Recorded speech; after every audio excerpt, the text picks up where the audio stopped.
if you want to tell your family, tell your friends that this live stream is available.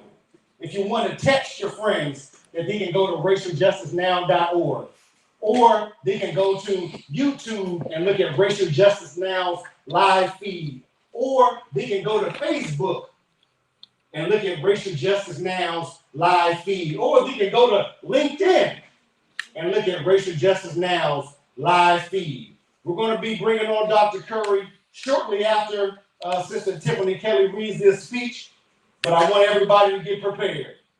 Are we ready? Yeah. No. Now, y'all see that now. I didn't tell you. Racial Justice. 13 years. 13. Are we ready? Yeah. Okay, all right. With no further ado, put your hands together for Tiffany Kelly. Thank you so much, Brother Shane. It is truly a pleasure to be here. Not so much with the absence of my sister Zakia.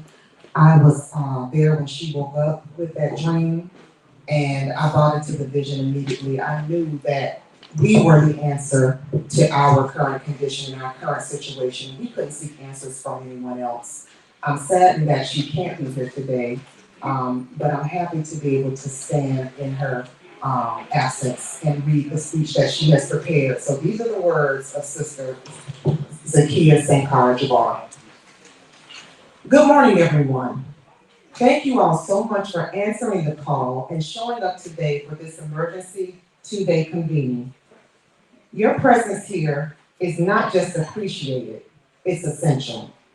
It shows a commitment to pushing back against the systemic vilification of Black boys and men, and a dedication to seeking racial justice now. Before I get started with my opening remarks today, I want to give thanks to my Creator and my African ancestors for giving me the strength to stand up for the millions of Black male babies, toddlers, children, youth, and men, and the courage to stay the course in the face of so many attacks from haters of Black males who did not want to see this convening come together. No amount of hate was going to stop us from pulling this off. The work for me is more than a call to action protecting the men and women of my community. It's an ancestral calling, and I have no choice but to go where my ancestors and my Creator tell me to go.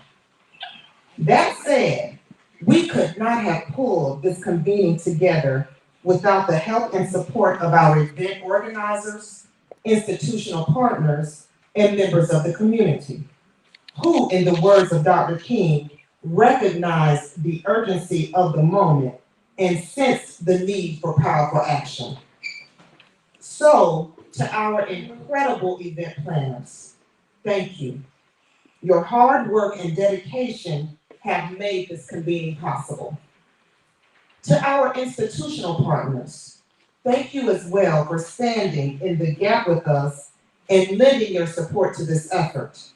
Your commitment to this cause shows just how much we can accomplish when we work together.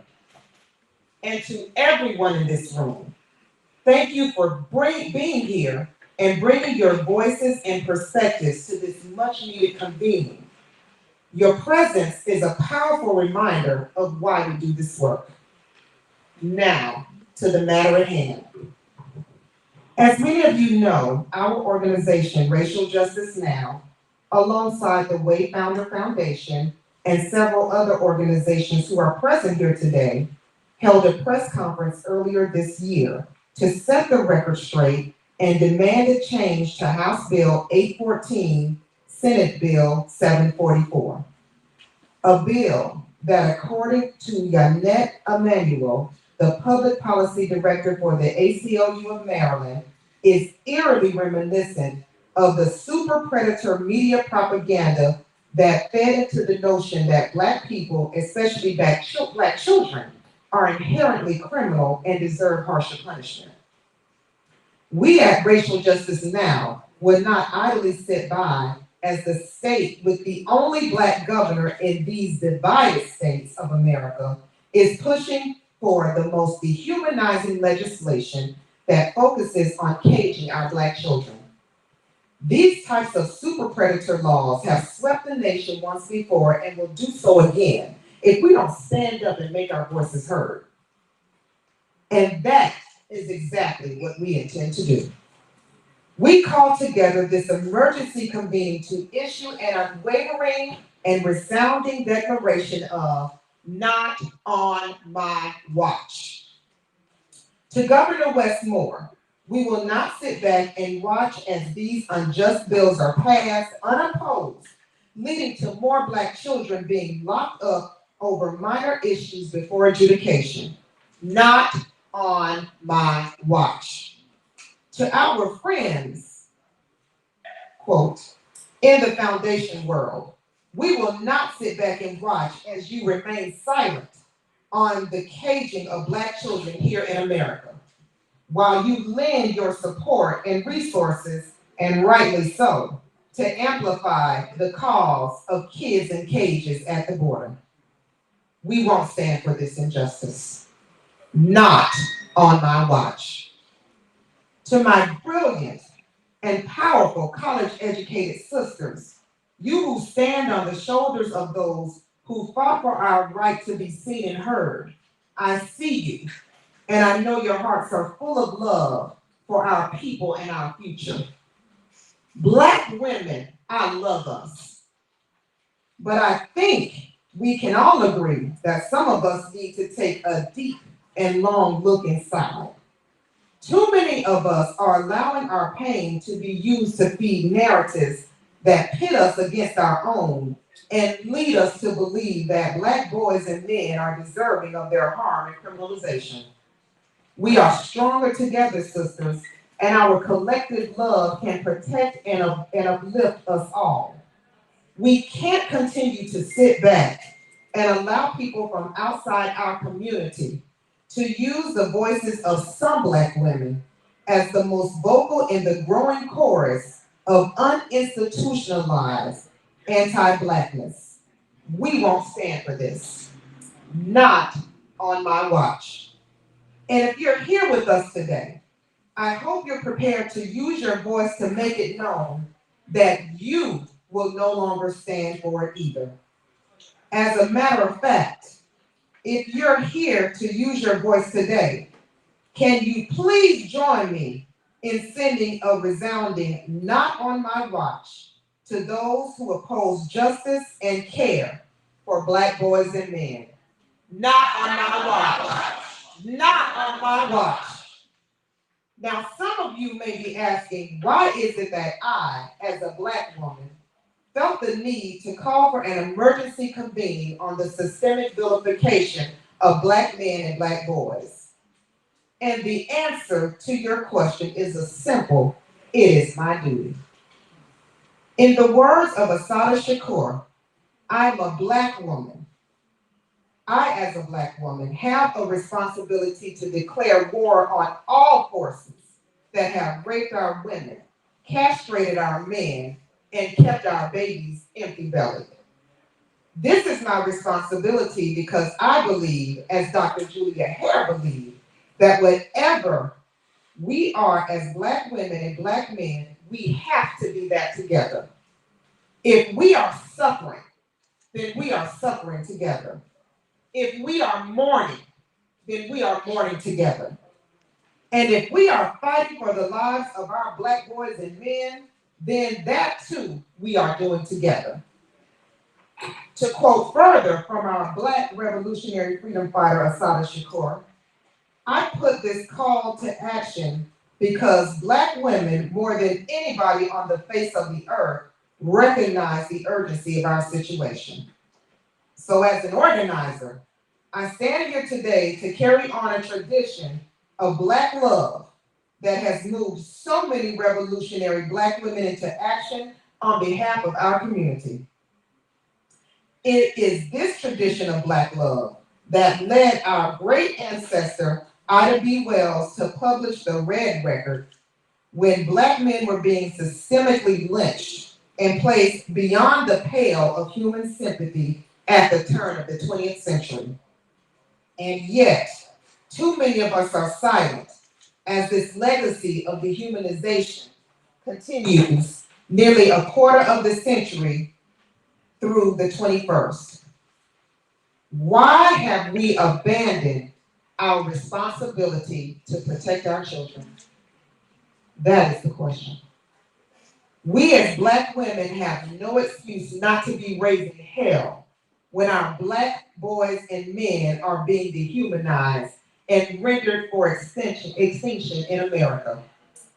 It's time for each of us to tell the truth and be willing to face whatever political risks and repercussions come with it, even if it means being rejected by other Black women. And this is exactly who I am speaking to with my opening remarks today, other Black women. Those of us here in the room and those of you watching in the viewing audience.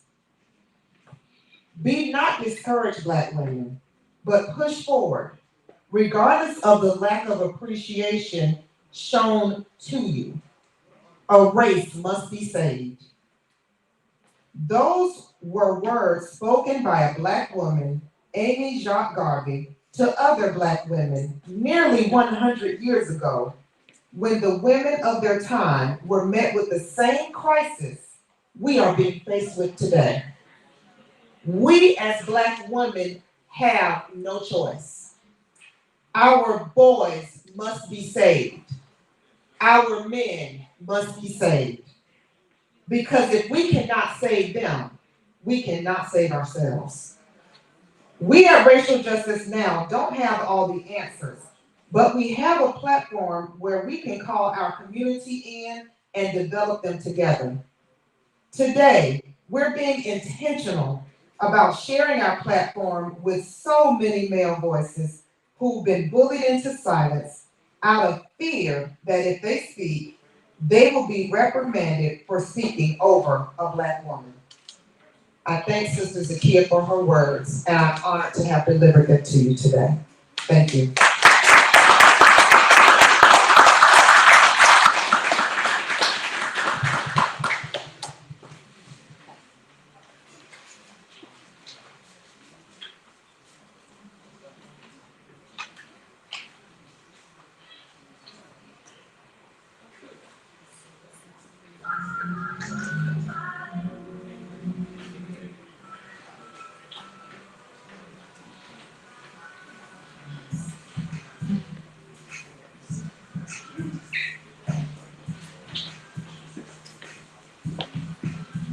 All right, did you feel her?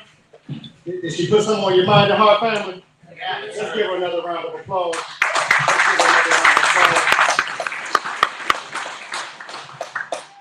Let's take this short break as we prepare for Dr. Tommy Curry to send out to our friends, our family, our loved ones. Our live stream is up, Racial Justice Now on Facebook. Send out to our family and friends. Our live feed is up on YouTube at Racial Justice Now, Racial Justice Now on Facebook, Racial Justice Now on LinkedIn. We're going to be bringing up Dr. Curry here very shortly. If you want a seat, come on in and have a seat. Brothers and sisters, get yourselves ready, because we got one of our tremendous warrior scholars about to come to the mic.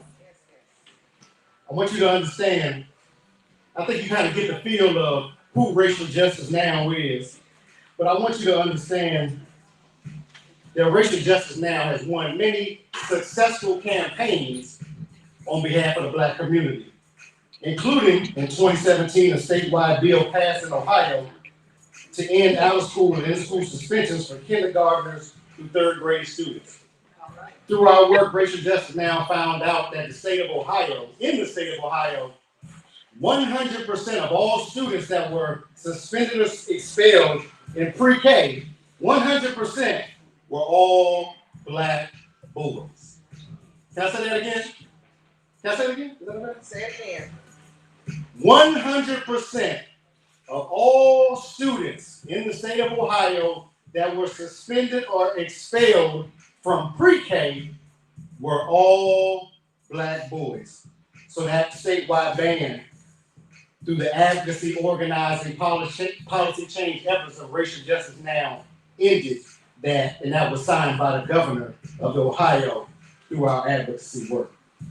In 2019, in Howard County, Maryland, Racial Justice Now successfully organized with Howard County community members and educators to get a resolution passed to honor BLM at school, Black Lives Matter at school. In 2019, we got a racial equity and social justice policy passed at the county council level in Montgomery County, Maryland in 2019. In 2021, we successfully organized to have the 2021 and 2022 school year open with no police in schools for the first, that was the first time that happened in 19 years.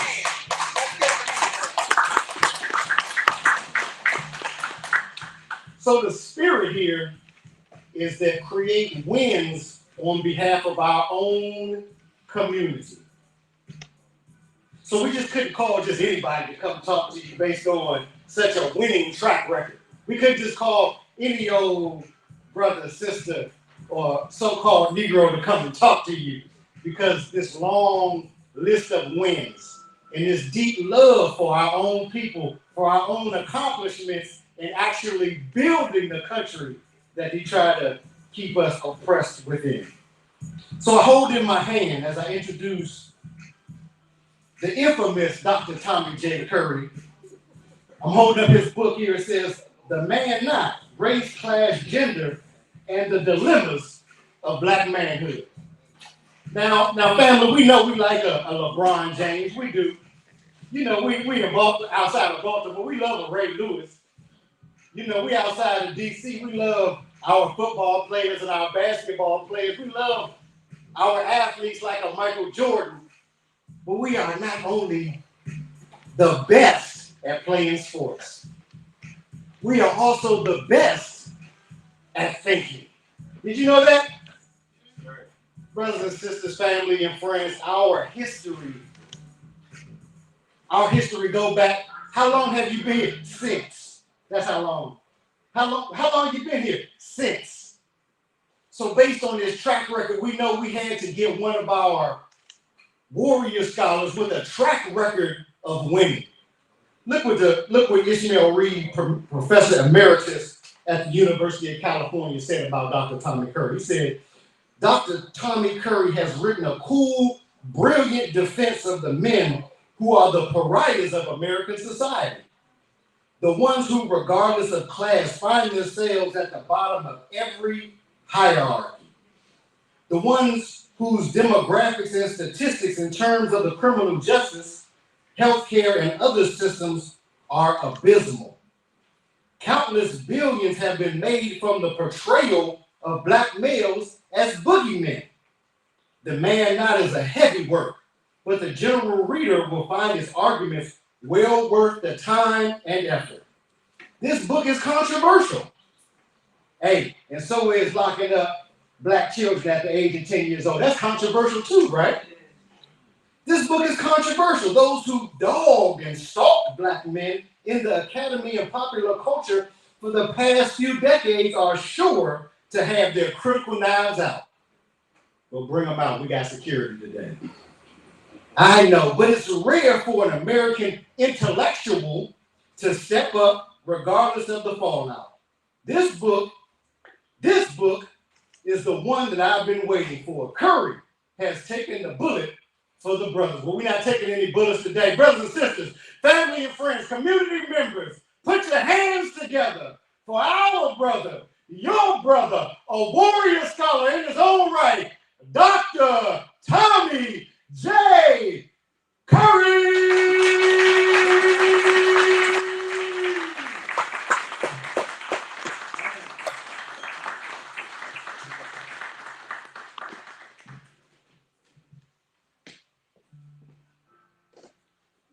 First off, thank you so much for the invitation to speak here.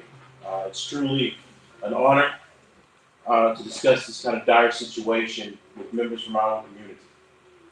Let me begin by saying that for years, I've been conducting research on the deaths of black men and boys because I've been moved to understand how dehumanization and turning black men and boys into objects resonates so deeply with the alleged democratic ethos of the United States. We're gathered here today to think through a problem that many black scholars show disregard, if not contempt for, in American academies. And that's namely the life and well-being of black boys who are our own children.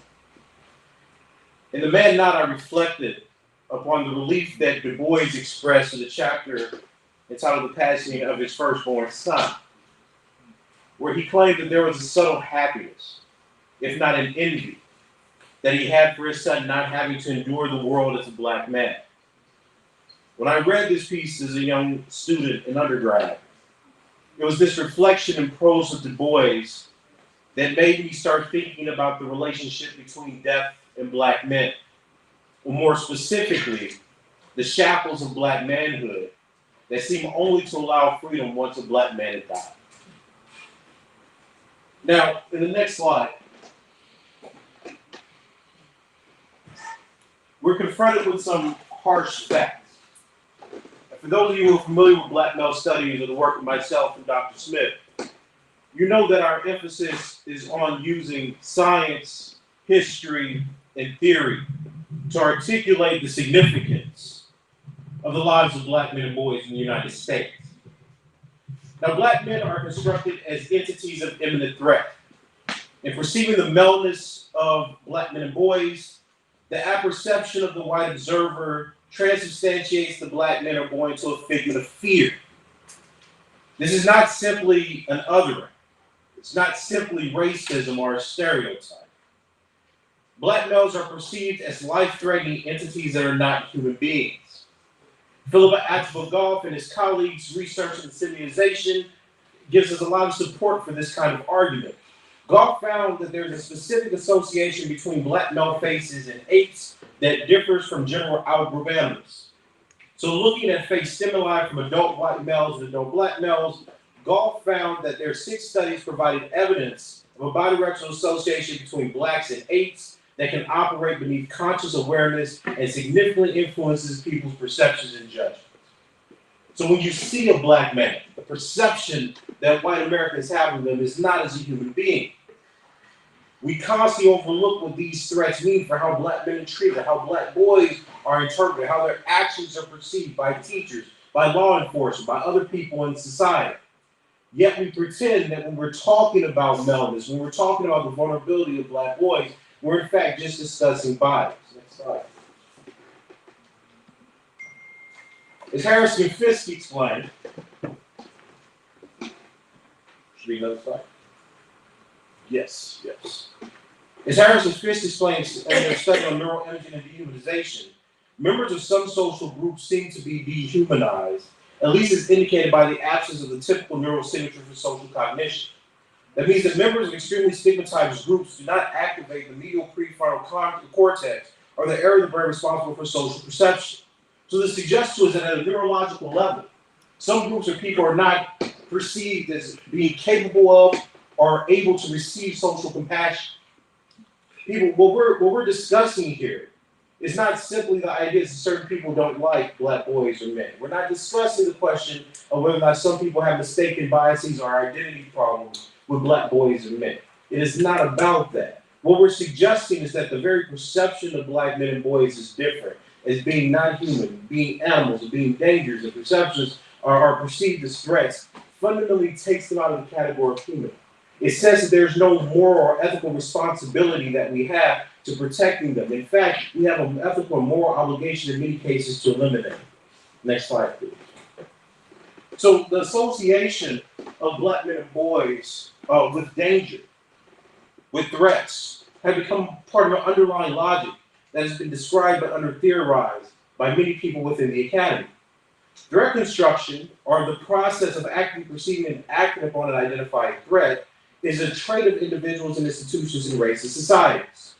So much of the threat literature in social psychology suggests that individuals, like their animal counterparts, identify threats to enhance their chances of survival and optimize their immediate environments. So these scholars theorize implicit biases and intuitions from the perception of racialized faces or bodies as consequences of a neural threat system evolved that advantages the processing of survival threats.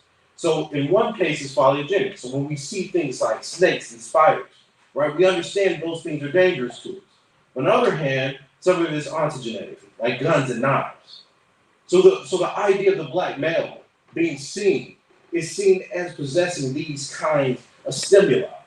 It forces people to retreat to survival instincts. This is why Colin Brook and other people have found that mentioning black names or seeing black bodies, black male bodies, are perceived as more aggressive, bigger, stronger, etc., comes naturally to being white Americans. We're not going to be able to speak our way or talk our way out of this. Next slide, please. So when we look at how racism operates, this is a very important point. When we look at how racism operates in the United States, we're not just talking about blind and generic hatred of all black people. What we see is the animation of very specific stereotypes of black people that are based on their fears of black men. Said differently, racist stereotypes of all black people is the application of stereotypes about black men to other black people. Now, this is an important point because it suggests to us the fear of black people generally is driven by the fear they have of black men and boys. So racial and ethnic group stereotypes are largely determined by the conception that whites or dominant groups have of men of a racial or ethnic group rather than the views of women of said group. So throughout various populations in the United States, whites tend to strongly associate traits of criminality and danger with black males rather than black females. Now, this is an important argument for an understanding for us when we're looking at liberal politics that are claiming that they're addressing and helping all black people. That means that white people can say that they help some groups of black people while ultimately still discriminating against or eliminating those they fear the most. And this is how many of our liberal progressive policies around gender operate, especially when we're talking about issues of masculinity. You can identify black boys as dangerous. You can identify black boys as rapists. You can say that they're predisposed to murder, aggression, and violence, but still remain progressive and accepted by society because you're helping other black people, be it women and girls, other sexual minorities. We have to understand that the relationship that whites have, their perceptions of danger, and the eliminations of that danger, fits within their view of progress. It fits in their view of liberalism. It fits in their view of gender advancement. So the specific attacks on institutions and ideas that we see affecting black men and boys directly project this kind of fear on them. And that's what rationalizes many of the policies, if not the direct threats that we see with police killings. So there's a strong relationship to the perceptions of fear by black men and how whites interact with black men that they see. Next slide. The disproportionate targeting of black men and boys by police violence and mass incarceration has received renewed attention over the last decade. Social scientists have drawn attention to the disproportionate conviction of black men for lesser drug offenses compared to whites that create a black male underclass, and the fact that 1.5 million black men are missing either as a result of premature death or incarceration. The killing of black men and boys by police only adds to the lessening of this population and the skewed sex ratio of black men to women in the United States. From 2015 to January 30th of 2024, black men were roughly 96.5%, or 2,084 of the 2,160 black people killed by police. In their study on black mortality at the hands of police, Ellersley and Espiato found that black men are about 2.5 times more likely to be killed by police over life course than are white men. Black women are about 1.4 times more likely to be killed by police than are white women. But among all groups, black men and boys face the highest lifetime risk of being killed by police. Next slide, please. So police killings of black men and boys are not simply based on individual prejudice, but a deeply held belief or intuition that black men are threats. This chart shows you exactly what we're talking about in terms of the disproportionate risk and vulnerability that black men and boys have to lethal police intervention. There's not a debate when we look at the data and the facts about how black men and boys are engaged with lethal violence. There's not a debate about the kinds of lives, the kinds of vulnerability they have when put under threat by gun or the fear that whites have of them. But when we're reflecting on policy and discussions about black men and boys, somehow that disappears for academic jargon that privileges identity over the realities that are in front of us. Right? We have a population that's being diminished, killed, and eliminated, incarcerated, taken out of society, simply because of how the white majority fears them and how they perceive what their potential can be. Next slide, please. Now, in a recent study by Ashley Plant, Goldman, and Kussman, they found that even among college-educated white participants, there is a pronounced bias towards shooting black men, but a bias away from shooting black women and white in-group members. Plant, Goldman, and Kussman also found that there was a pronounced bias away from shooting the female suspects even when they were armed. Specifically, when responding to black and white women, participants tend to make more mistakes of not shooting armed suspects than mistakenly shooting unarmed suspects. Next slide, please. So this study shows that even among groups with white groups with college education, unarmed black men are thought to be more dangerous than white men or armed white or black women. This is how closely associated the idea of lethal threat and black men are in the minds of the dominant group. This is not something we can undo simply by making an argument. This requires policy intervention. It requires a very serious articulation of how racism actually functions. And that means that most of the theories that we actually have in the academy are simply not up to the task to explain this for us. It's not going to generate any kind of allegiance or compassion that we have or can have to this population. And if we truly are being honest about racism, then we're not just talking about a mistake. We're talking about a system of beliefs that have been perpetuated, patterns of behavior and practice that are systematically designed to create certain and very specific outcomes in the society. And the elimination of black men and boys, along with other racialized male groups, is one of them. Next slide. Now, there are competing theories of how we understand black male targets. Next slide. The first theory that does this is social dominance theory. That was created by the late Jim Sedanius and his colleague Felicia Pratt. Now, social dominance theory proposes a universalist system of in-group and out-group behavior. It suggests that you can have targeted groups of men based on race, class, religion, etc. And that this explains why lethal violence is one of the presumed and prevalent outcomes of how these racialized men are treated within Western democratic society. Next slide. Black male studies, Black male studies, however, has a different view of the problem. Black male studies scholars are more interested in the specific consequences of racialization on males historically and sociologically. Next slide.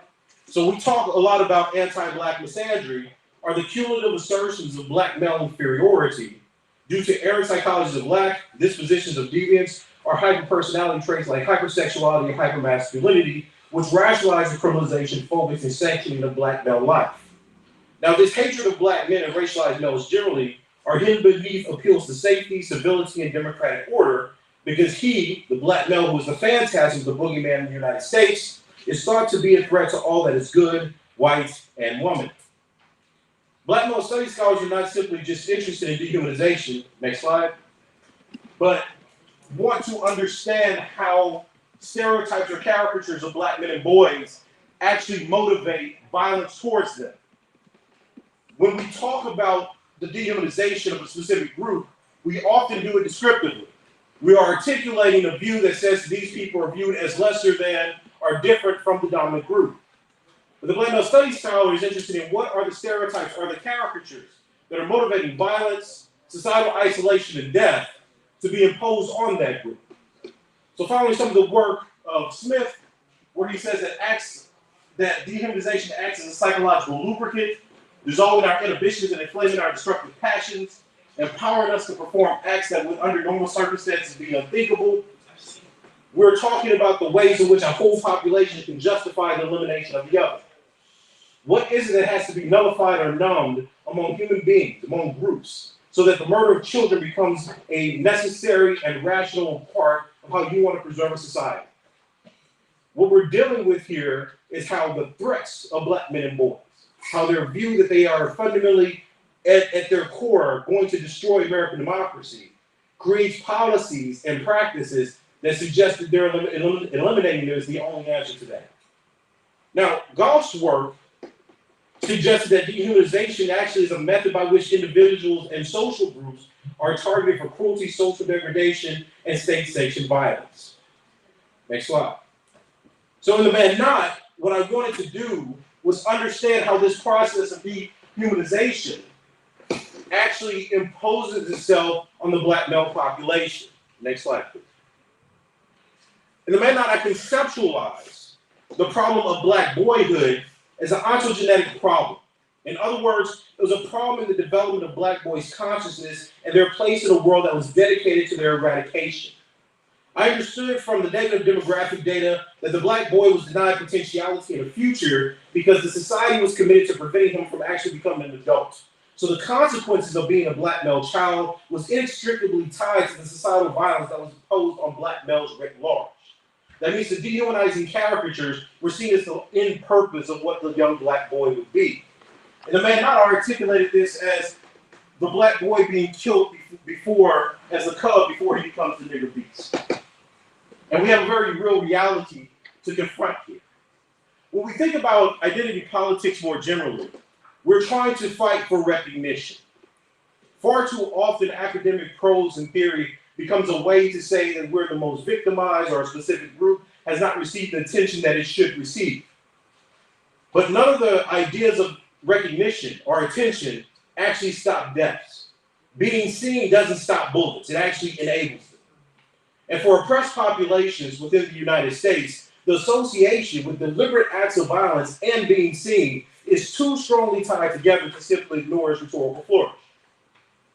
They see black men and boys. They recognize them as threats, and they recognize them as being undesirable to the overall project of white domination. The question we have to ask ourselves, both as scholars and practitioners, clinicians and activists, is how do we deal with the problem of people who will never be recognized as human beings? And we run away from that. We have a history of black people and black intellectuals that understood that black people were being theorized as problems. This is what Du Bois was talking about in The Souls of Black Folk. This is what Du Bois was talking about in Darkwater. This is why black sociology, black psychology, black history were founded, because they understood that there had to be a reparative effort in the psychological and material consequences of white supremacy. This is why Fraser said that black intellectuals in America failed, because they were worried about the material benefits of discrimination rather than dealing with the direct confrontations and impacts of colonialism. The problem of creating the non-entity, the non-human, non-being. But we use that rhetorically. We'll claim that we're not seen and we're not beings, but we don't deal with the consequences of not having a humanity and being viewed as subhuman. Next slide. So what we're dealing with here is a resistance of Eurocentric scholars, the white worldview, the white academy, call it whatever you will, to even acknowledge that forms of suicide could be related to the fatalist aspects of oppression. In his book on suicide, Emil Durkheim suggested that while we can conceptualize a notion of suicide that arises from absolute powerlessness and the kind of the interiorization of that, right, that was only historically interesting. It served no conceptual use for it.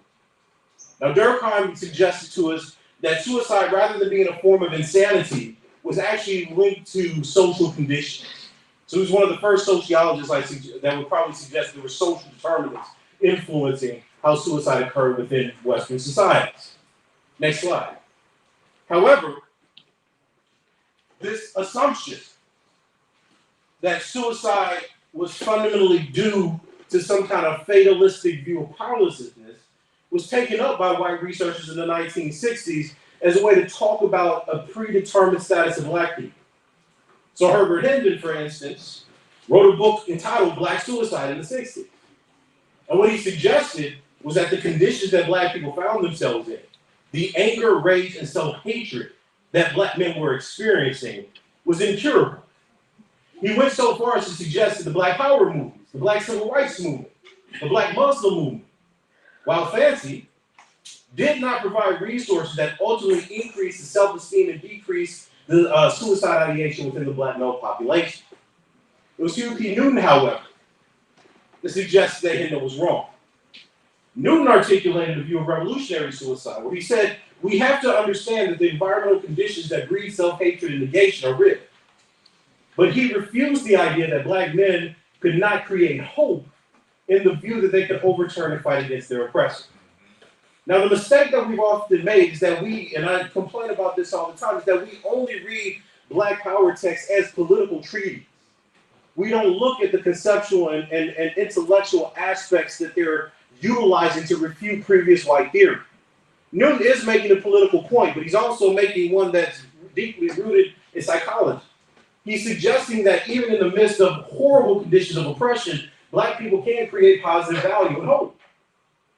That even when dehumanized, Black people can create positive attributes that they give to themselves. But this is not the way that we traditionally associated or thought about suicide ideation in the Black community. Next slide.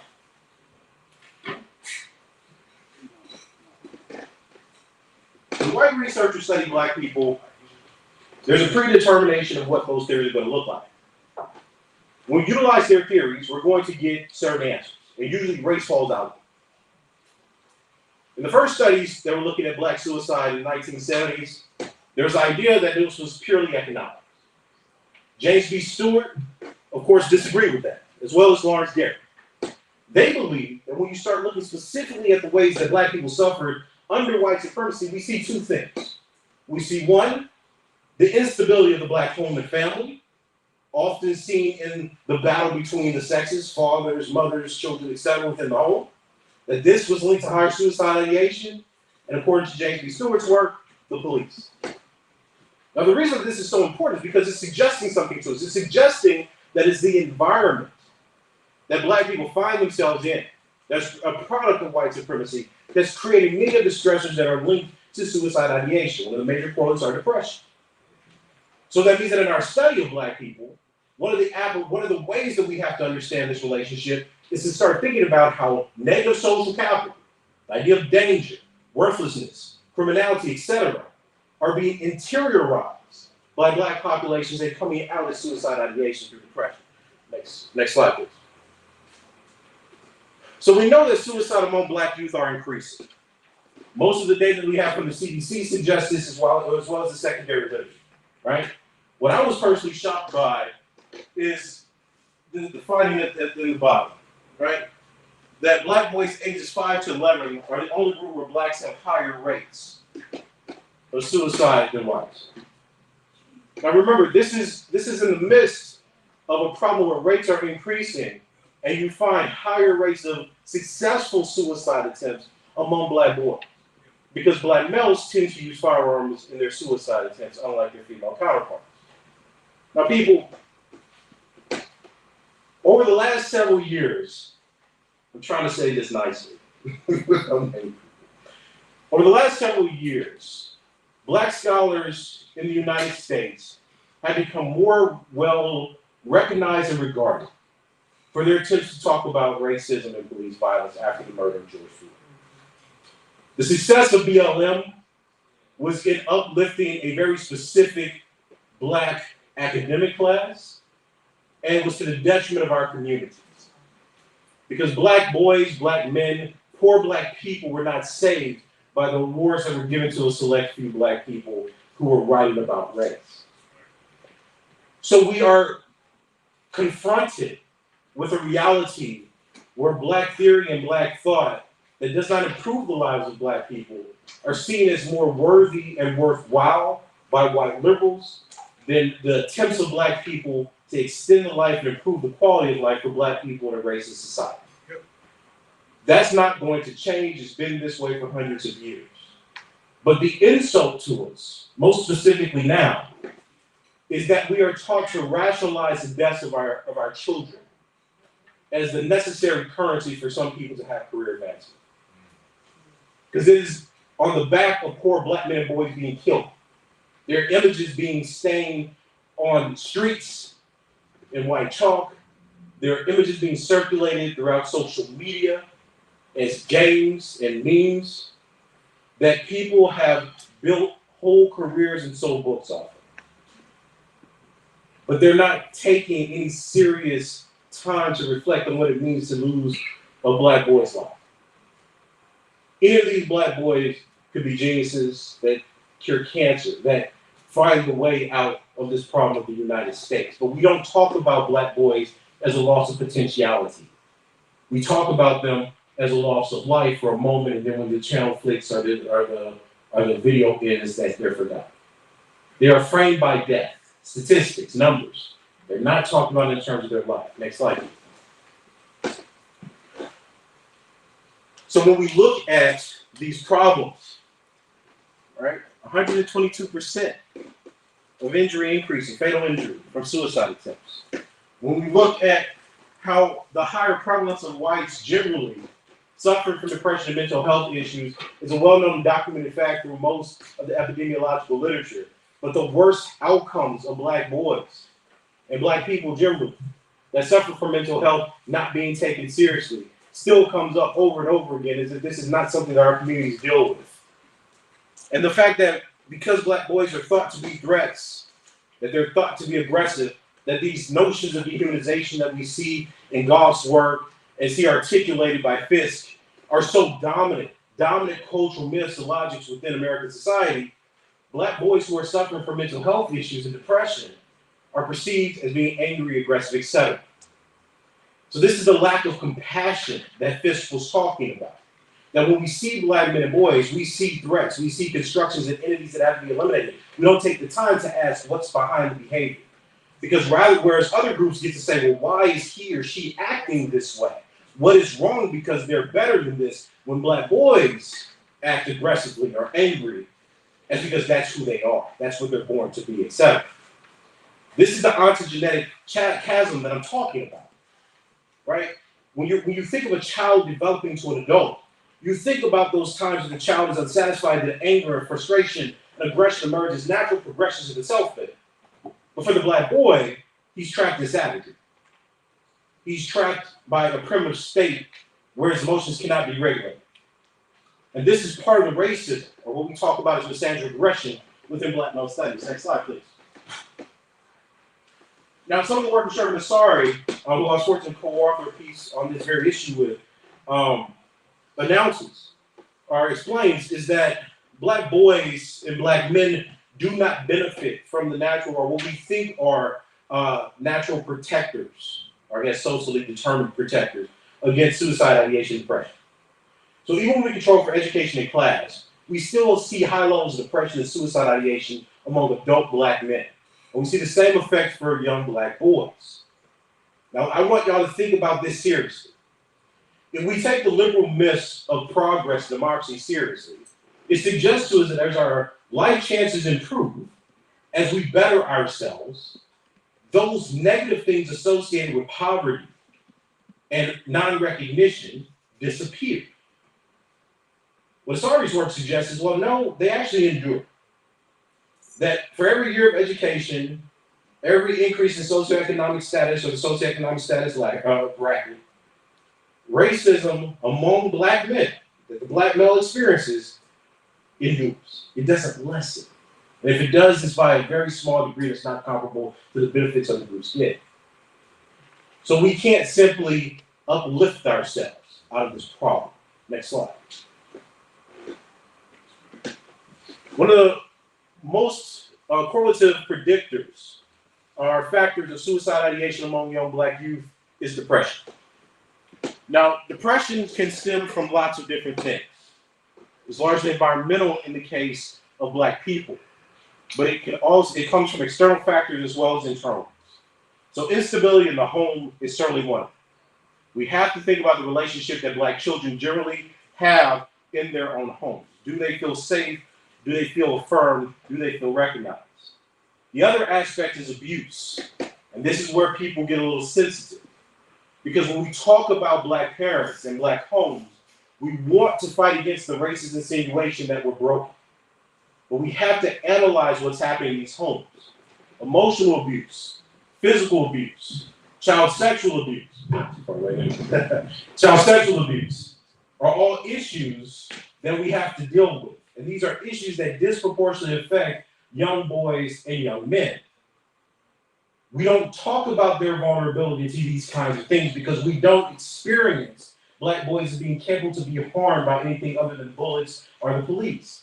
We don't think words hurt. We don't think slaps actually create intellectual or mental conditions of fragility. And this has to stop. Lastly, we see that Latif and his researchers, his colleagues found that much of the issue around depression within the Black community for Black boys is linked to a lack of compassion. The inability of us to see how this group is being treated, to recognize their actual struggles and ills. Next slide, please. So what ends up happening is that we emerge from a world where the Black child has very few resources to existentially construct their being. We look at the Black child as a finished product in our culture because of the way that racism pretty much allows us to see each and every one of us as a threat. We don't see the Black boy as developing into a Black man. And then asking ourselves, well, if we think that Black men are trash or bullet bags, as people like to post on my timeline on Twitter, right? Well, then how do Black men justify the positive growth into an adult? How does a young Black boy anticipate and see joy in becoming a Black man if the world fears him? If people in your own community fear him and says that he has no worth, right? So the Black boy then is forced to create humanity with few resources that are distant from the dominant mythology of Black male deviance and danger. Next slide. So we have a few problems, right? The first problem is the self-hatred, the negation of Blackness is an enduring and permanent part of white supremacist society. I think if this decade has taught us anything, is that you cannot hope that white liberal sympathy will actually extend to improve Black lives. No matter who's president, the condition of Black people can and does worse as a group. So we should finally rid ourselves of the illusion that people that look like us will fundamentally contribute to the improvement of us, right? But that throws us back on very few resources or ideas to challenge these things. So the first that I want to talk about is how Adams and Thorpe suggested that we, of course, need more funding and research into the specific etiology of Black male suicide. I think that goes without saying. They also suggested that we should create dedicated cultural competence on crisis hotline service, right? There's been some efficacy showing that there is some prevention there. But overall, systematic reviews show that there's inconclusive data and programs that fundamentally solve this problem. Next slide. What we do know, though, is that we can mediate the effects of depression on Black men and boys. The first thing we have to do is look at positive community programs. Latif found that using concepts of Ubuntu and compassion decreased suicide ideation among young Black males.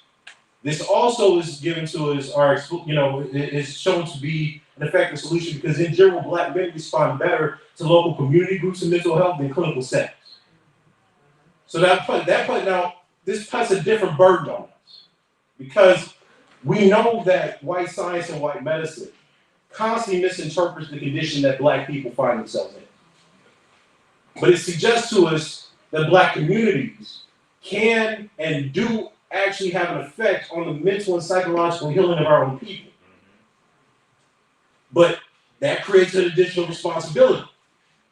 So it means that the negative associations we have in our communities about Black men and boys are directly linked to the suicide ideation and depression these Black men and boys are experiencing. That's on us. So on the one hand, we celebrate that we can be healers, but we don't want to diagnose problems within our own community. The negative ideations, right, what we call anti-Black misandry, runs rampant in our community. And we have not yet addressed that problem. Young Black boys are consistently said to not hold academic potential compared to their female counterparts by Black teachers and Black mothers. That's our fault. If we're fighting for the lives of Black boys against suicide, then we're also in a battle for their humanity among our own people. And that part of the problem hasn't been something that's been theorized or talked about because we're supposed to pretend that every Black person with a PhD somehow automatically put together. That they're sane. I can tell you, as knowing these people, they're not. So it means that Black people on the ground level have to start engineering a massive resocialization program. This is the same way that Carter G. Woodson talked about Black history. We can talk about issues of domestic violence and child sexual abuse because Black men are largely victims of that, just as Black women are perpetrators. But we have to understand that that is a very small minority of our people, people who are in terrible conditions through poverty and segregation. That is not our whole people. So we need to stop using the minority to represent the whole. That's all. Next slide, please.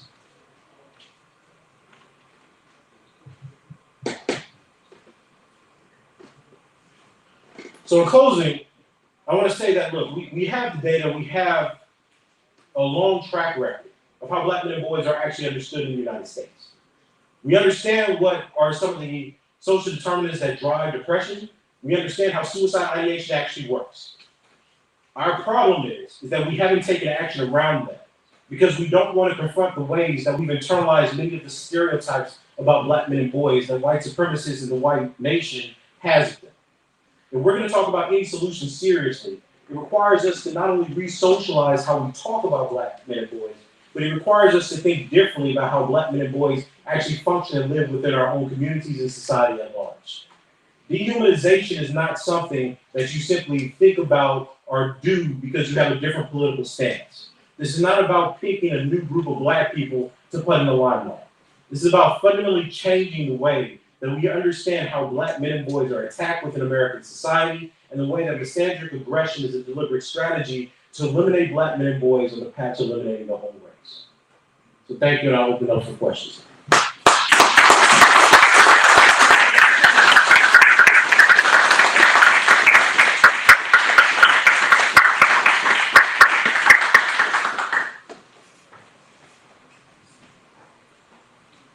So Dr. Curry, Yes. give us a practical, easy access formula for humanizing Black males and local Black men. An easy formula. I said easy access formula. Easy access formula. Well, look, I think there's a few things, Leo, and I think we discussed this. Thank you so much. I think we discussed this a little bit when we spoke before. We have to divest our community of the idea that they should fear Black men and boys. We have to divest our community of the idea that Black men don't function and that they're not a strong part of our success as a people in surviving to this point. I think we can see that the messages given to us by white liberals and the white Democratic Party would have us suggest that the only reason Black people have anything worth slaving is because of Black women and Black Democrats. In order for us to change that, there has to be a grassroots movement by Black teachers, activists, and community leaders to reformulate that story. And I'll be very specific in what I mean. We need to talk about Black men's victimization, but we also need to talk about their vulnerabilities within communities. We need to talk about Black men's successes and overcoming those things. How Black men have historically sought for knowledge, that Black men have used their platforms to build up other members of their community. They hired Black professors that were women. They used Black families as research vehicles to change the narrative of what whites were saying about Black people as a whole. They've been the first in line with life and limb to fight against white supremacy, even amid the loss of life. These stories are very much in the same vein that Woodson and Douglas said, like the way that Black history functions. That you're giving the people something to aspire to. You're creating heroes and heroines that see Black men as being functional to the process of liberation and survival. That's not what we do today. Far too often on social media and within the academy, we take these, I don't even know how we make up these stories, but we take these views that somehow everything that a Black man ever did was about gaining power and killing other people. We've lost the idea that Black men protected families and communities. We've lost the idea that Black men, I mean, when you look at people like Du Bois, look, these Black men died paid without anything. They weren't rich or wealthy, but they created a reservoir of knowledge that we use still today to challenge many of the negative stereotypes and ideas. But we never talk about them as Black men. We talk about them as Du Bois, like they're the exception. They're the exceptional Negro because we don't think generally black men are capable of that. When we talk about black civil rights leaders, X, B, and King, we talk about them as sexual perverts, right? We're more interested in their sexual history than what they've actually accomplished for black people and non-whites around the world. We talk about the Black Panther Party. We buy into this illusion created by Michelle Wallace and Gloria Steinem that says that they only wanted to dominate women. When they were traveling through China, they created breakfast clubs and ambulance services and free healthcare. You know, the evidence of what their lives were about doesn't match up to the narrative and the cliff notes we're told to insist about. Imagine if we talked about the Black Panther Party as creating and inspiring black psychology. Imagine if we talked about black nationalism as not simply being a political movement that was killed and crushed by the FBI and CIA, but is increasing the intellectual capacity of black people to start thinking about how black consciousness and blackness operated within a white supremacist society.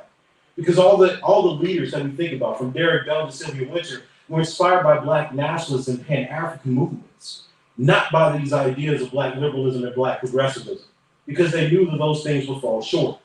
But we're constantly inculcating people with the idea that whites and black academics who are white adjacent can determine our histories, despite the fact that they're not actually, those histories are not in the archive, right? We have to move away from them. And in far too many activist spaces, we see people imitating what they hear from the academy without paying close attention to what's happening in our communities.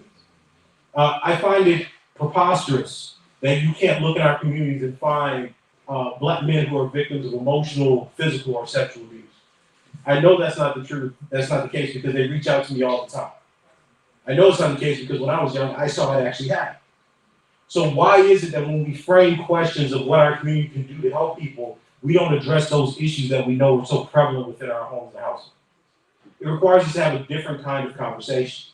Now, that's not to let white supremacy off the hook in any way, but it's to understand that if we're trying to improve the condition of our people, we have to be honest about what's actually producing depression and other, comorbidities, so to speak, that are leading us towards suicide and suicide ideation. Very quickly, if you ask, we got a couple of questions out there. Because somebody who asked that last question, could you ask it again? And can you repeat the question for the benefit of the live stream? Oh, okay. Okay. You don't really answer it yet, but that's what I should do. Can you just repeat the question? Yeah, just sure, for the benefit, and then with the next question, if you could repeat it so that Sure, not a problem. Lights, camera, right?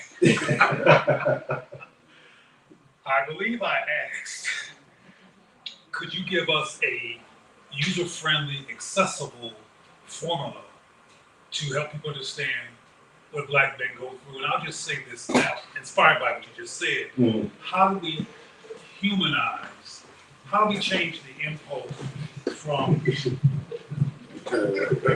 Brothers and sisters, family and friends, thank you for asking some of these brilliant questions. Let me just make sure that we capture this. Oh, Spike Lee, okay, go ahead. please repeat that question. He's not gonna repeat the answer again, but we want everybody to make sure we knew what he was answering. All right, that's difficult when you speak from inspiration and not a written script. But the question, I believe, was, please help provide a user-friendly, accessible formula to change or transform how people tend to see black males. I'll say quickly that it's my experience that as soon as people lay eyes on a black man or a black boy, unconsciously they get to dehumanizing, de-dimensionalizing, lessening the value, and it's all unconscious, which is why I asked for a user-friendly formula, because I'm telling you, as a person who looks like a black man and is treated like that, people don't even know they're doing what they're doing, that they're doing what they're doing, what they're doing. And as you know, it's become so acculturated and normalized and intellectualized and emotionalized that people don't even notice the tears and the blood flowing from a black male body. Absolutely. So how do we reverse that tendency? Thank you for that question, and thank you for that answer, Dr. Curry. You got another hand on this, yeah. I'm gonna keep my question a little simplistic, so that way, you can be able to reach the microphone. Thank you, Dr. Curry, because what you broke down and expounded upon was profound and really informing a lot on what a lot of us do in the community. So my question is, Dr. Bobby Wright wrote an essay in 81, 82, before he passed, called Black Suicide, Lynching by Another Name. Yes. And in there, he conceptualized that suicide is amongst Black males not really suicide, but an orchestrated homicide by white dominant culture. Yes. Can you speak to that? Yes, I can. Yes.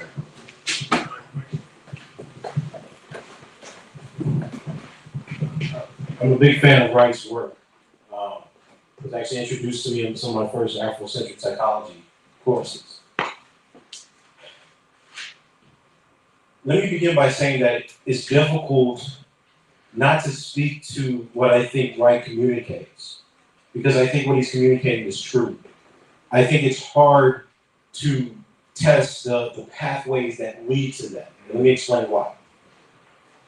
Wright is suggesting to us that the way that white supremacy operates is to create forms of menticide that are internalized within the Black population. He says that the alienation process that Black people experience by being in a white supremacist society means that they can't have positive images or positive social capital that develops into an optimal or more optimal worldview. So I think that what Black psychologists and Afrocentric psychologists have been trying to point out is that there's always a level of maladjustment in the Black psychological personality, given how white supremacy operates. In the academy, if people were reading Sylvia Wynter more carefully, she's making that same argument in her sociogenetic principle when she's talking about this problem of Black consciousness, right? But it's difficult to diagnose that, because what we're talking about is an external locus, right? Creating the conditions that lead Black men and boys, and Black people generally, right, to kill themselves given the oppressive societal conditions. So the solution, this is why I said solutions and then mediating, right, practices, right, strategies. You can't make a non-racist white society. So the endurance of white supremacy, beyond the rhetorical flourishes of people don't treat me correctly, is that you are trying to create populations that do not perform, meaning don't perform economically, do not have the same kind of population yield as the dominant white race. Racism is trying to create the conditions where white stocks or the dominant racial stock outperform other racial groups on every demographic category. That's how they stay in power. So what Wright's explaining is the societal dynamic by which that happens. If I don't have to have a spectacle lynching, but I can create enough self-hatred and self-negation that you want to take care of the job for yourself, then that is a function of the oppressive white society and systemic anti-Black racism, not the insanity or maladjustment of the individual. The society produces the psychological maladjustment, right? So I agree with Wright. The problem is, if we link the external locus of white supremacy to that outcome, that's an unchanging aspect of what happens as long as we live in a white supremacist society. We can hope to mediate it, right? Lessen that effect. But if that's the design of the society, that is what the society is going to try to do. And the irony is that we understand this when we're talking about other populations. So when you look at the intimate partner violence data and the systemic reviews on stigmatization versus antisocial behavior, suicide, depression among LGBTQ populations or white LGBTQ populations in the United States, we readily admit that societal stigmatization leads to these negative outcomes. But when it's Black people, we don't attend to it that way. We talk about depression, and while home life may not be correct or why people may not be recognized, but we don't talk about it as a deliberate product of the way that the system and the way that the institutions are set up. So institutional racism becomes a descriptor, right? Oh, well, we know that that's institutionally racist, but we don't study racism as creating conditions, ideologies, beliefs, etc., that try to produce certain outcomes in the mind of the oppressed. And this is really part of the dereliction and the shame of so many Black academics who appropriate people like Fanon, but don't understand that this is exactly what Fanon was talking about in the North African syndrome. Right? Fanon is talking about it. The whole point of Black Skin, White Mask is what happens when the self internalizes the view of the dominant white French society and the negative stereotypes about the Negro in learning French language and constructing self-identity. But then we don't apply this very same logic when we say, well, in a Black American society where Black men are thought to be criminals, rapists, thieves, and worthless, what happens when you internalize that view, and how do you live a life that's optimal given that everything about what you know about the world negates who you are? So what we've done is we've said we have high-performing Negroes. They can read, write, and talk about things. And that's an indication of social health, because the only metrics that we really use about self-identity are the people who work in white institutions. But when you look at Black neighborhoods and you ask, well, why is there violence? Why is there poverty? Why is there alcoholism, etc.? We don't treat the way the systems have created these issues, right? What we do is we say the people who have social mobility and escape those issues, there's a success and everybody else doesn't deserve to live. And I have a problem with that. I have a fundamental problem that Black academics, largely on the back of white philanthropists and white liberals, are being told that there's whole categories of Black people that we shouldn't care about because they didn't lift themselves up by the bootstraps through white liberal support, of course, into academic and other professional, employment opportunities. So we should just forget about it. It's the most disadvantaged and the worst of us. They require us to do the most work to rehabilitate our race. This is why, and this is classes, but I understand where their hearts were. This is why those men's and women's clubs in the 19th century were so important. Because, they would go in and teach people how to cook healthy and how to clean properly to not spread disease, right? We're not in that situation now, but it's the idea that if we're gonna rise up, we have to rise up together. Their mistaken view was they thought it was the middle class and educated people that were gonna lead the race. Our problem is that, look, no matter how much progress we think we make, we will end up in the same place. The conversations that we're having today under Kamala Harris is the same conversations we had before Obama was elected and when Trump came about. So at some point we have to understand that our oppression is not just about our political position, it's about the overall status and health of our communities and about the ways that we perceive ourselves. And white people have done a very good job of suggesting that there's no real value in being defined as Black, and that we are better defining ourselves as something else. So we could be poor, we could be gay, we could be Christian, we could be whatever, anything but Black has value in this society politically. It's not political. So what we've done is we've said, hey, you don't have any resources to construct yourself. You can't be a man because that's just patriarchal. You can't be Black because that's just not human. So that double negation, right, of your identity status is something that we're not caring about, right? And what we end up doing is trying to diagnose problems without looking at conditions and circumstances. So we blame the individual, or we blame the group of individuals for not caring about education, or not caring about their success, or only caring about money, without looking at what that view does to pull them out of the circumstances they're trying to escape. Thank you. I think we have a few more questions. I see one in the back, I see one in the front, I see another in the front, I see another. So we got a total of 4 questions. We want to make sure that we get all of our questions answered. I got you. So we want to make sure we get all of our questions answered. Are we getting full today? I feel like I need to pop the top button. We eating good. Okay, here comes another one.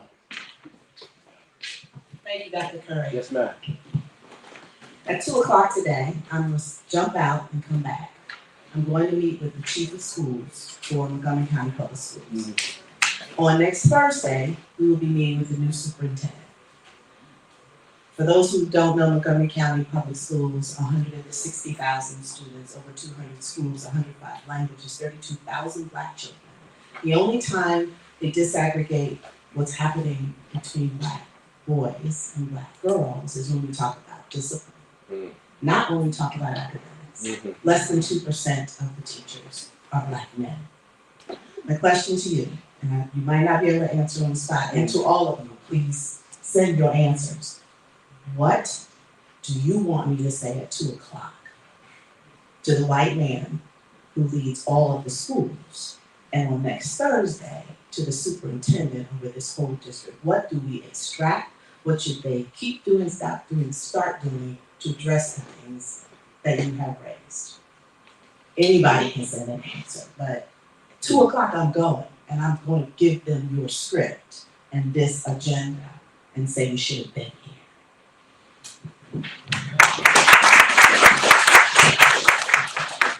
Well, of course, it's a difficult question, given I don't know the specifics of Maryland school districts. Well, let me ask you a question, right? Because I do know the national data. Like, is part of the issue black boy suspension when you talk about discipline, Yes. expulsion, Yes. disproportionately, Yes. special education? Yes. Right, okay, so, right. 101. There you go, right? All right.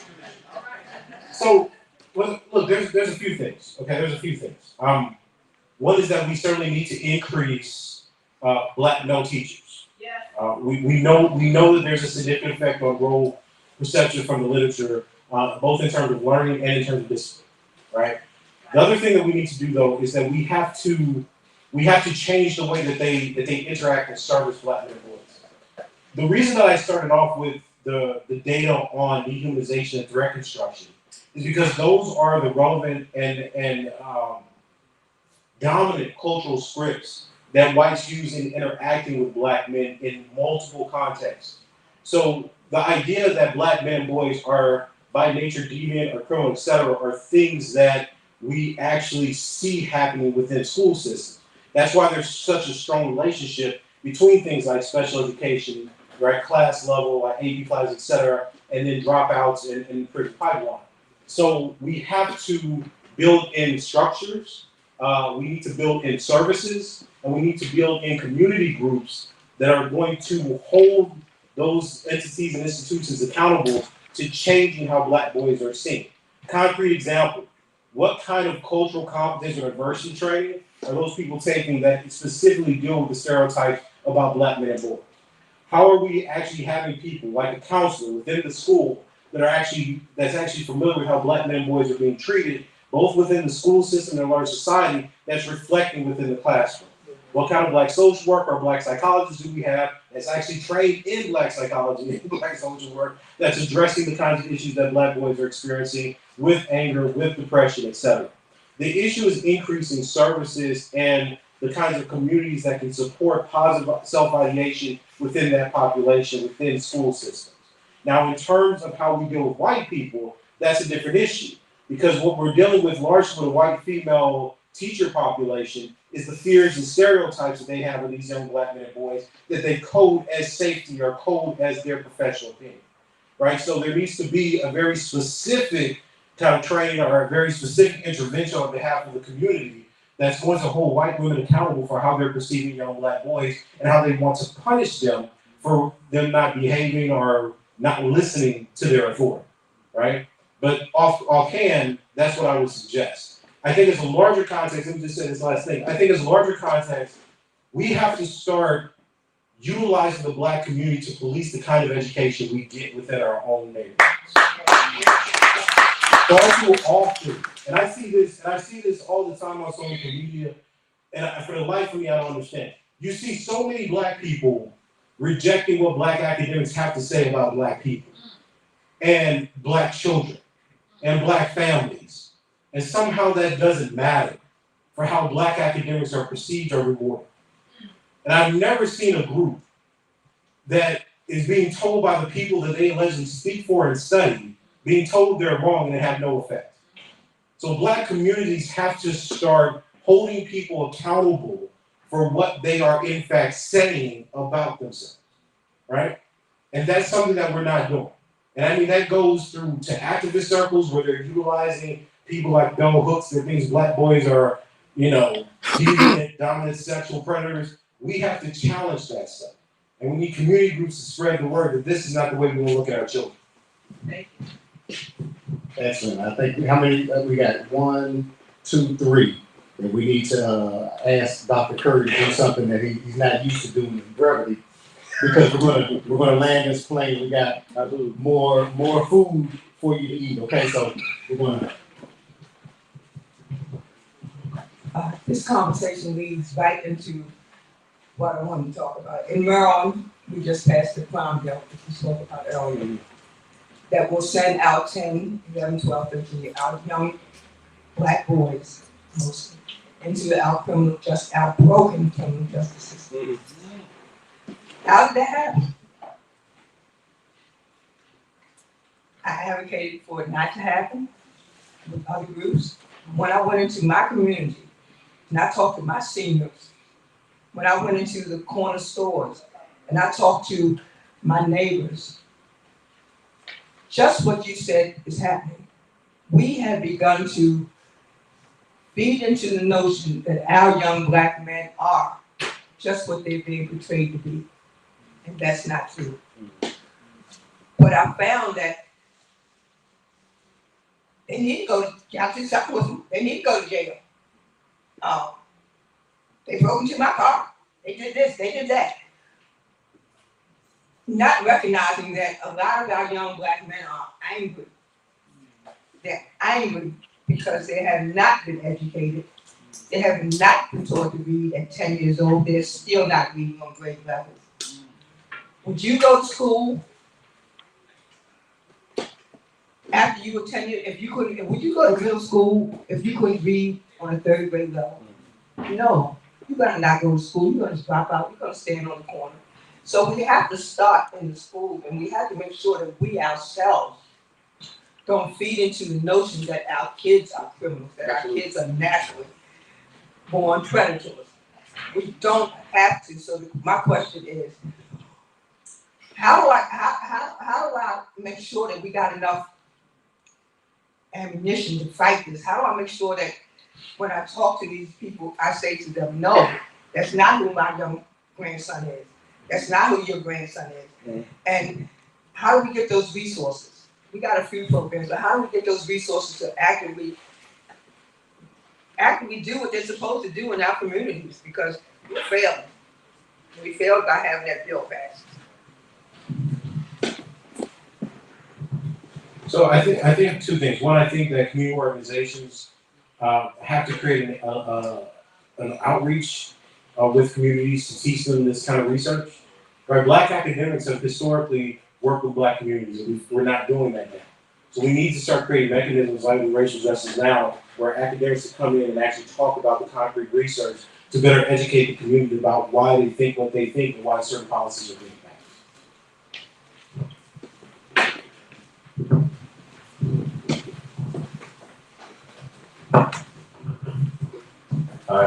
So I have a two-part question. I was wondering if you had Sankofa in mind when you were discussing your mediating strategies and solutions, and in what ways can we incorporate African cultural infrastructure and practices as diasporic Africans? Like some of the things that you mentioned about like the community support and not necessarily like the clinical setting. Made me think immediately of like pre-colonial traditional practices that we have in place that we don't understand that we've lost through the transatlantic slave trade and colonization. We don't realize that part of the reason that we have some of the disparities and illnesses in our communities is because we have practices and ways of living that address our mental, physical, spiritual, every aspect of ourselves and affirmed our humanity and our connection to each other. And we don't realize that's a big missing piece of the puzzle. So what ways as diasporic Africans can we incorporate that knowledge and reclaim it? Thank you. So sorry. Honored. So I always think about Sankofa, right? And briefly I'll say that what we often do is academics is we romanticize a concept or a rhetoric without actually applying it. We need to remember how our struggles and where we come from is a sign of resilience and endurance that not many races in the world can claim. There are whole groups of people that no longer exist, and our people survive. That being said, we also have to do the new work, and we have to charge our Black academics, clinicians, doctors, etc., with coming up with solutions to these problems. One of the things that I think often happens is we reach back without understanding how reaching back should influence how we think today. So the fact that we know that Black people have hesitancy towards white clinical environments should inform us something about the way that cultural mistrust tries to protect us from dangers from the dominant group. That's not necessarily a problem. The absence of the services are a problem. but not trusting the people who are pressed to deliver those services is probably a good idea. So what we have to do then are create community-based or Black-based clinicians and institutions that can deliver those services to our people, right? Those are strategies that people all around the world have used. You know, and it seems alien for us because the dominant view of Black people becoming liberated was shoved down our throats as integration and assimilation. So when we have conversations about, well, what can we do or what are our practices, it almost seems alien to us because we have to rediscover them. And then we want to lock them in a framework that says, well, that's what we did before colonialism, that works now. We don't know if that's actually going to be the case. We have to test it, right? So our Black thinkers have to say, here's a practice, let's test if it works. If it doesn't work, not useful in this context, what works, right? We have to constantly improve ourselves in that way. So I'm going to say, yes, we can reach back, but we have to be very specific and careful about what we claim actually solves problems. Because we have people that we have to negate these outcomes. We have to improve the conditions of Black men and boys in terms of suicide and self-conception and depression before we even start having conversations about how we get to opt out. Brothers and sisters, family and friends, put your hands together for Tommy J. Curry, our doctor. We appreciate you. We appreciate you. We have one question, and I think 2 questions left. We are 4 minutes behind on our program. And so we're going to make sure, because you're important and you're important. We did this not for ourselves, but because of you all, okay? So we want to make sure we're going to come back and revisit your questions. We're going to make that, those are very important. We're not negating those. But we have to move on with our program because we got another strong presenter for you. Put your hands together for Dr. Tommy J. Curry, please. Please. Oh, that was kind of you. Come on now, y'all can do better than that. Put your hands together. For the strong Black hands. Black on both sides. And I think we ate real good. We have refreshments in the hallway. We got refreshments for breakfast, some muffins, some fruit, some other things. Dr. Grant, if you can come up a little closer, please. We got refreshments, so feel free to help yourself to the refreshments. We have bathrooms in our main hallway. We have gentlemen in the hallways that will assist you with using the restroom. Please, everybody, make sure that you share this on your social media outlets. We have this live stream available at Racial Justice Now on Facebook. We have this live stream available at Racial Justice Now on YouTube. And we have this live stream available on LinkedIn at Racial Justice Now as well. Please share those with your friends and family as this day goes on. We do have some empty seats. We have thousands of people in the back here, but the live stream only sees these few empty seats. So we are welcoming you to come a little closer if you would like to do so. Did everybody get their bellies full, get a mental full, their mentals full with Dr. Curry? Or was that just me? Are you full? All right, well, we got a little bit, I hope we got a little more room because we got our brother, Dr. Evan Argees, coming to the mic here in a second. But we have our doctor in the back, Dr. Renee Grant, that's going to share a few words in about 30 seconds or less about why she's here and what she's doing and what that can do to help you, assist you in what's going on today. Put your hands together for Dr. Renee Grant. Put your hands together for Dr. Renee Grant.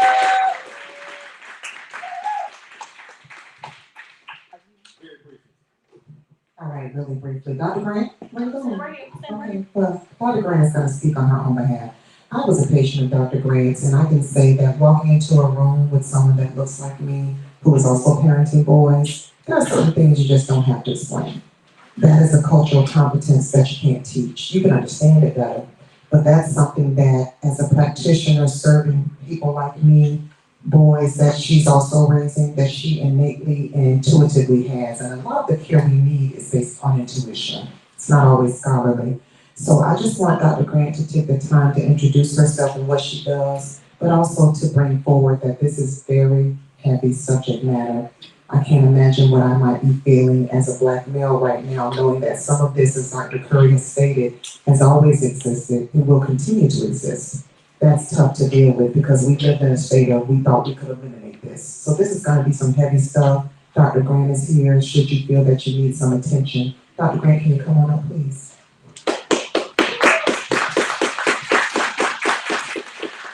Thank you, Tiffany. Thank you, Brother Hashem. Thank you, Dr. Hurd. Just really briefly, I'm moved when I hear you speaking in my clinic, and outside of my clinic, because I will walk outside of my clinic, I will show up places like here, I will show up where we are.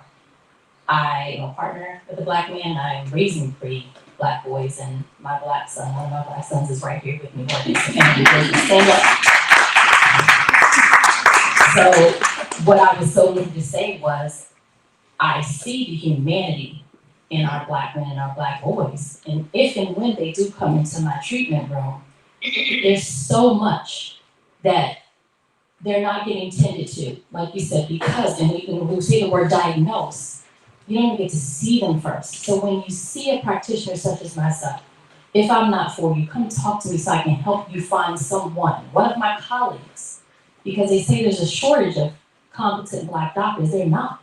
Our practices could be full and we could be fulfilling this mission, but we come out to find you. Some of us are upholding white supremacy, and that's why you need to talk to someone like me. I don't uphold white supremacy in my treatment room, and that's why I was asked to be brought here. I will check my biases, because I have them. I have had some of these, I can sit here and hear this and go, oh, I did that. Okay, now let's go and let's change it. Let's go and correct it. Let me challenge my colleagues, okay? I'm not gonna go with the status quo, and I'm not gonna ramble. Please come find me, okay? Because I have the resources. And what's interesting, let me say this real quick. I am a doctor of acupuncture, licensed acupuncturist here in Maryland. When I started acupuncture, I had no idea about the history of the Black Panthers and Dr. Mutulu Shakur when it came to acupuncture in our community, and how they took acupuncture and used it to get our community off of drugs, drug-free. I am now, that was how I was trained to go into Baltimore and Penn North and help our people get off of drugs, drug-free. This can be done. We can do this. There are more than just me, okay? Again, I'm not gonna take too much time to ramble, but please come find me. The other reason I'm here is because these conversations, they can be pearl-clutching conversations. I'm here to help you stay in the room, to hear it. We often will run out of the room. It hurt. I can't do this. I'm not negating anyone's trauma, what anyone's been through, but I'm here to help you not have that. And I'm gonna get it wrong. The fight or flight, the one where you run. I'm here to help regulate your nervous system so you can stay right here in this room, get this information, and be able to not let it wreck your body, and then take it back home and take it to the community so that we can. And next time this beautiful woman knocks on our door and say, hey, we gotta save our Black men, we're not afraid to. We know how to, and if we don't, we can reach out to someone and ask, how do we do it? And you stand beside me.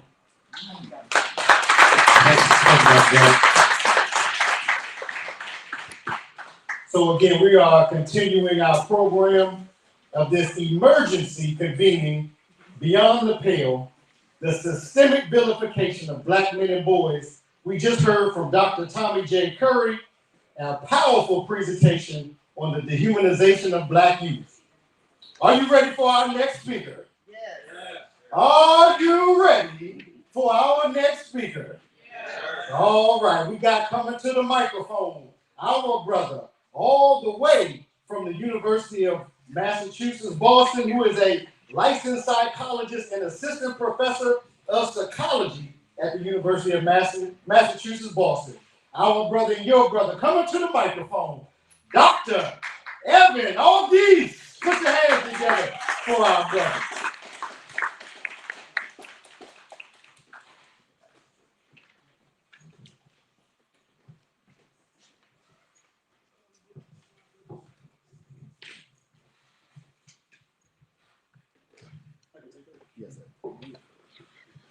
Thank you. I'm honored by this invitation.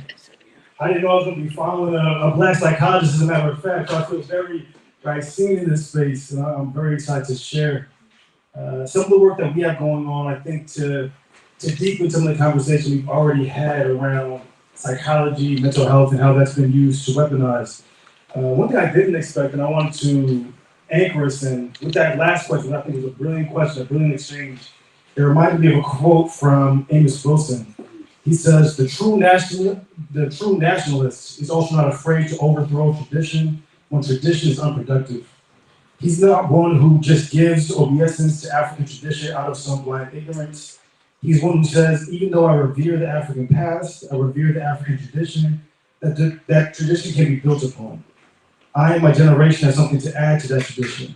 I have a right then to use the legacy of that tradition to confront the realities of my current times and thus modify that tradition and see to the current times and thus modify. So I just wanted to anchor in that, right? That's what we're doing when we're talking about Black and African cultural psychology. We're talking about a tradition that's rooted in that radical reclamation, right, of our ceremonies, of our ways of being, in ways that help us materially shift our current conditions.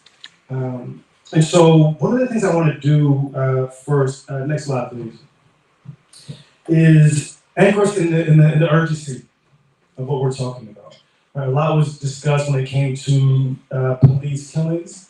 What I want to note though about is the intersection, right, of how mental illness is constructed and conceived and the very dire consequences for Black men. I'm going to anchor us in two stories specifically. Up to the right is Najee Seabrooks. Najee Seabrooks was from Paterson, New Jersey. He played a central role in the Paterson Healing Collective. He was extremely active in violence interruption programs, healing his community.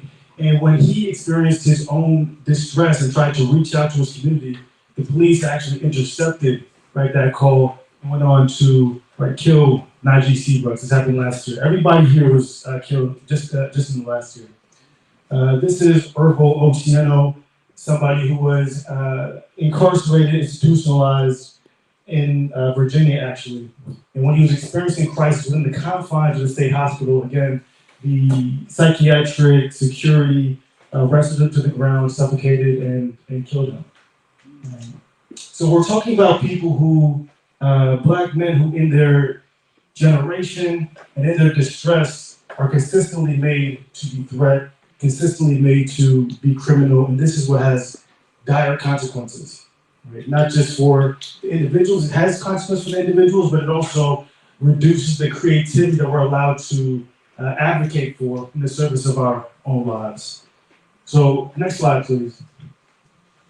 I love beginning with this conception specifically. There's a lot of people who've made this point. I was talking with Baba Naeem Akbar last year, and he did some really fantastic work in identifying the different ways, the alien self-disorders. But amidst that conceptualization, he also had these ideas of those biological disorders, right? Those ideas that there are still these mental health and psychiatric disorders that exist in some ways outside the bounds of culture.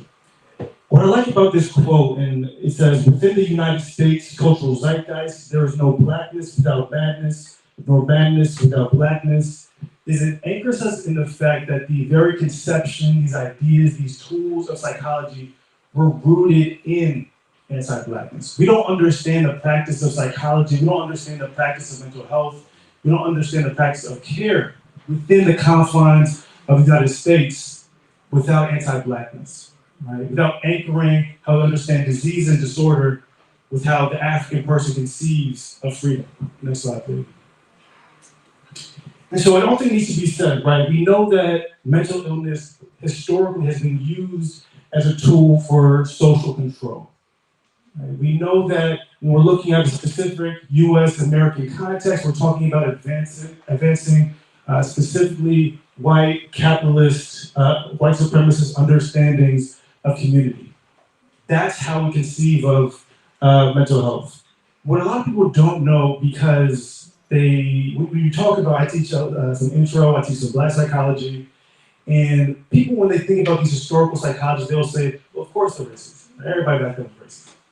Right? They have some good ideas, but the racism, that's just what was going on. We can take we can salvage the ideas. What a lot of people don't understand is the racism is what shapes the practice and understanding of these ideas. So we have some people who've taken psychology. I'm gonna go professional real quick. People taking intro before? A few hands. Okay, y'all know who G. Stanley Hall is? Who's G. Stanley Hall?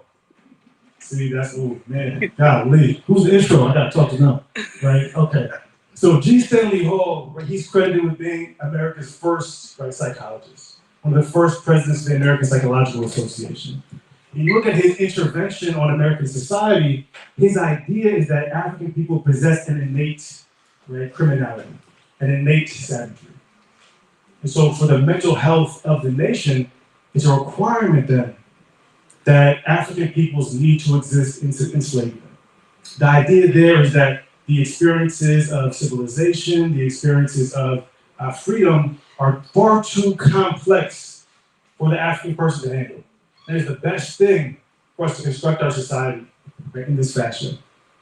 Those are some of his, not just side notes that he has, those are some of his primary interventions that he's making. We have Carl Jung. Carl Jung tends to be a little bit more popular. People have heard of Carl Jung. I'm seeing some head nods. Carl Jung, one of his pioneering ideas is seen as the ideas of the collective unconscious. Right? The idea that there's these kind of core ideas that organize how we understand being. What a lot of people don't know is that Carl Jung developed those ideas from his interactions with the Uganda people. Right? So we're talking about before the African traditions, the African ways of being that we can lean into as ways of curing and saving ourselves. For Carl Jung, he saw that as, in fact, the absence of consciousness. Right? He sees that as the most base form of understanding. He thus roots his idea of the collective unconscious in that. What does that do? That erases a lot of the particular, specific ways of being that came from a Bantu thought that he was in contact with. Right, so the very core ideas of a collective unconscious, which is foundational for a lot of psychodynamic thinking, is already originated in an inability to conceptualize and understand African thought. We move to Robert Yerkes, right? Robert Yerkes, another one of the American Psychological Association's presidents, who, as they're wrestling with the ideas of integration, makes the argument that based on the intelligence quotient, that gorillas are better served for American society than African peoples. Right? He, along with a number of former presidents, would go on to lead various eugenics organizations based on this very fact, that we're dealing with the problem of these African and Black peoples who have no service if not in captivity. I get the next slide, please. And so this is one of the things that happens. I'm gonna move over here.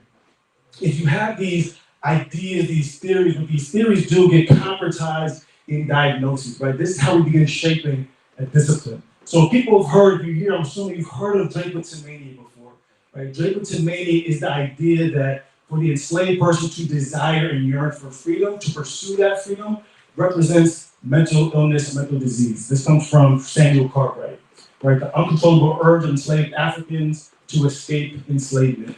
When Samuel Cartwright conceptualized this idea, he in fact formulated the entirety of the Haitian Revolution as an epidemic of drapetomania. This is how disorder gets weaponized. And once you get your disorder, you need treatment. And so this is how we're seeing the building blocks of a profession. The treatment, forced enslavement, right? The natural condition of the enslaved African for Cartwright is enslavement. This is what produces treatment. You get these ideas of general intellectual inferiority, right? The comprehensive idea that biologically Black people are inferior. And so you get, a series of eugenics campaigns. Some of the first, I believe, 30 to 40 American Psychological Association presidents were also the leaders and presidents of various eugenics campaigns. So the idea of controlling the African and Black population is interwoven with the roots of psychology and psychiatry in the US. We move to protest psychosis, right? As we're going through this is also sequential, right? So we're coming already to around the 1960s, 1970s. The protest psychosis is the idea that the disproportionately Black men that people in the hospital were coming into contact with were in fact experiencing delusions shaped by Black power activists. And people who were holding up their fists as they were confined to the hospital were in fact experiencing a particular type, of schizophrenia that warranted its own diagnosis. The treatment being, continued, often indefinite institutionalization. Next slide, please.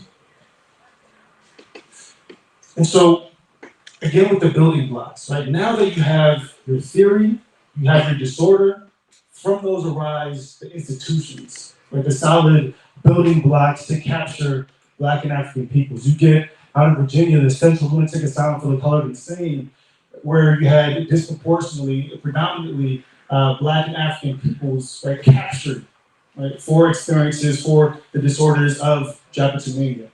In fact, you get a number of people, in fact, forced to do labor for various surrounding villages, surrounding towns, surrounding hospitals, right, in service of their economic benefit. One of the ways we see, right, psychiatry and the psychiatric hospital specifically interwoven with the capitalist product. You get the Ionia State Hospital for the criminally insane.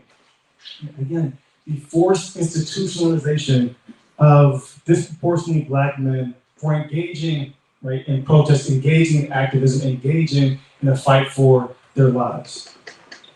Does anybody happen to know, when I talk about schizophrenia, who schizophrenia used to be a disorder for, disproportionately? Does anybody know the answer? Boom! I love this stuff. Y'all already know all the things, right? And after this point, right, it becomes this diagnosing disorder specifically used for Black men. Can I get the next slide, please? And so around 2020, 2021, you got the American Psychological Association trying to apologize, as did a number of organizations, for their history and their participation in the forced institutionalization and enslavement of Black peoples. I'm tying this specifically to what Dr. Curry had said in his presentation. Right? You get this narrative of progress as you get more and more Black elites introduced to the halls of the American Psychological Association. One of the periods on that timeline is the election of a Kenneth Clark, for instance, the first Black president of the American Psychological Association. And as you go through it, you also see the removal of the mentioning of the continued violence that goes on specifically against predominantly Black men who end up being institutionalized. And so I was one of the co-chairs for the American Psychological, the Association of Black Psychologists Task Force in responding to the apology. Right? We leveraged the work of Bobby Wright to name that in this apology, you're leaving out the continued assaults on Black psychic life, right, when you do this. The torture campaigns that the association oversaw were completely left out of this. The political assaults were completely left out in the ways that the APA continues to accredit and train people at sites of torture, incarceration, institutionalization was completely left out of this. Can we get the next slide, please? And so Amos Wilson makes the point that people can integrate into history, they can also disintegrate into history as a warning for framing narratives around progress. Frantz Fanon says it's important that we understand that psychiatry is an auxiliary of the police. Right? So as we condemn, as we are concerned over policing as a weapon and a form of death in our communities, it's important to understand that psychiatry often is used as another tool of capture. Often when we have conversations around reform, of bettering the conditions of community, you get people introducing, what if we just introduce a little bit more mental health? What if we get more psychologists on board? But what that does is erase the ways that carcerality have framed and shaped this profession. Can I get the next slide? So my colleagues and I at the Scholars for Elevating Equity created this framework to understand, right, how this operates. Because again, you have your core theories of how we understand white supremacy, your core theories of how you understand Blackness.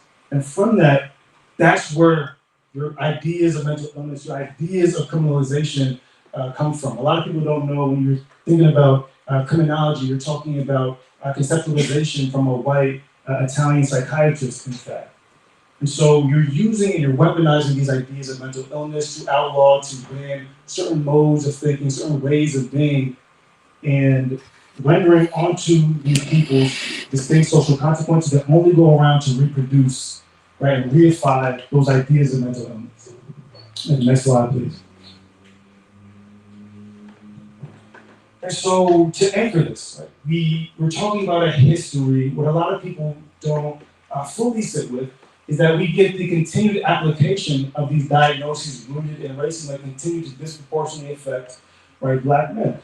When black and white people present with similar symptoms, black people are more likely to be diagnosed with psychotic disorders. White people are more likely to be diagnosed with mood disorders. When black and white people present with psychotic symptoms, people are more likely to support the police use of force against black people. People are less likely to support the police use of force against white people. And I was doing some reading the literature, and people tried to explain that, oh no, it's just that black people present with more psychosis, right? It's not racism in and of itself, it's the perception and the reception of diagnoses of schizophrenia that causes this. What people miss in that conceptualization is that schizophrenia in and of itself has become a racialized disorder that is equipped and used to erase disproportionately black men. At the next slide, please.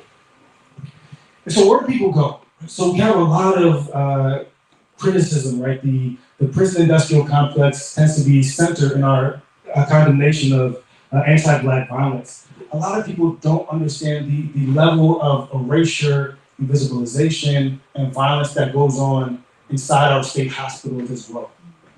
According to the World Health Organization, there are routine human rights abuses. In 2020, I was a student finishing my PhD in clinical psychology. I'm also trained in forensic psychology, which we'll talk a bit about at the end. And we introduced the person who was over the legal protections of the hospital and said her phone was inundated. Right? She couldn't pick up the phone because of all the legal rights abuses that were coming along her line. Right? Within the confines of these types of hospitals, I've heard white psychiatrists say, listen, the best treatment, right, for this black patient would be if we could take him to the room over and kick the shit out of him. Right? That would be the best thing for this person. You get people who are institutionalized and incarcerated indefinitely, very little oversight for one to exercise their political and legal rights. I've seen a black man who had been institutionalized at a hospital for some over 5 to 6 years. And when we talked to him, he was very clear on what happened with his case. I asked the psychologist, why is this man still here? And why is he allowed to pursue? He's like, he wants to take his case to trial. We think that's crazy, so he's gonna continue to be here. So you get the complete erasure of the political will of people once you enter into these psychiatric institutions. And it's one of these pieces, when people talk about reform, when people talk about safety, you get people like Mayor Eric Adams, who just is going through his own indictment, right? Which New York is celebrating that right now. Right? Where you employ these ideas of forced institutionalization as ideas of care and community safety, when we know they're anything but. This is one of the ways that they continue to invisibilize the use of force, harm, and often death, right? That disproportionately unhoused black men and black boys have to experience. Next slide, please. And so what I want to thread to, right, is we're talking specifically about ideas of mental illness, ideas of mental well-being, but the connecting thread is it's not purely these conceptions and ideas of mental illness outside of ourselves. What has been criminalized is the exact way that we think and produce ideas of freedom, safety, and community. So Cedric Robinson says, the first forms of struggle in the Black radical tradition, however, were not structured by a critique of Western society, but from a rejection of European slavery and a revulsion of racism in its totality. Even then, the more fundamental impulse of Black resistance was the preservation of a particular social and historical consciousness, rather than a revolutionary transformation of feudal or merchant capitalist Europe. So with this, we're getting this idea that, like Tommy Curry hinted towards, we're not talking about a reformation of an existing system. We're not talking about a specific type of, maybe you might want to call it a multiculturalism that has become very popular within psychology. People were talking about specific ways of being rooted in how they knew to be in the world. This is what became criminalized. Can I get the next slide, please?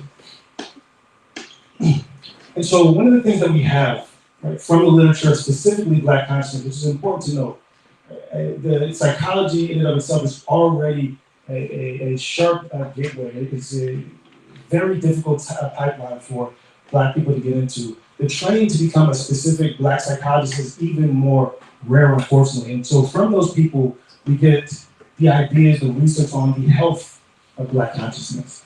So we might think about Black consciousness through a Steve Biko, right, an attitude of the mind, a way of life for Black people dedicated to collective liberation. And through this, we have, right, proxies. There's been research on Black identity, critical consciousness, resistance, and in each of these studies that have come out, a lot of them in the last 3 to 4 years, you see it has these holistic psychological benefits. Right? It allows people to have more pro-social interactions. You're seeing aspects of community engagement. For Black youth who are engaging in protest movement, they're feeling levels of hope amidst, right, a torrent of state-based violence. In addition to that, the connections with Black history have been used, not just as treatment models, but studied and demonstrated to show it helps concretize people's identity and senses of self. And so we know that whether it be collective action, whether it be embodied resistance, each of these actions are things that are expressions, right, of a health of Black consciousness. But we know they're framed as anything but. Can I get the next slide, please?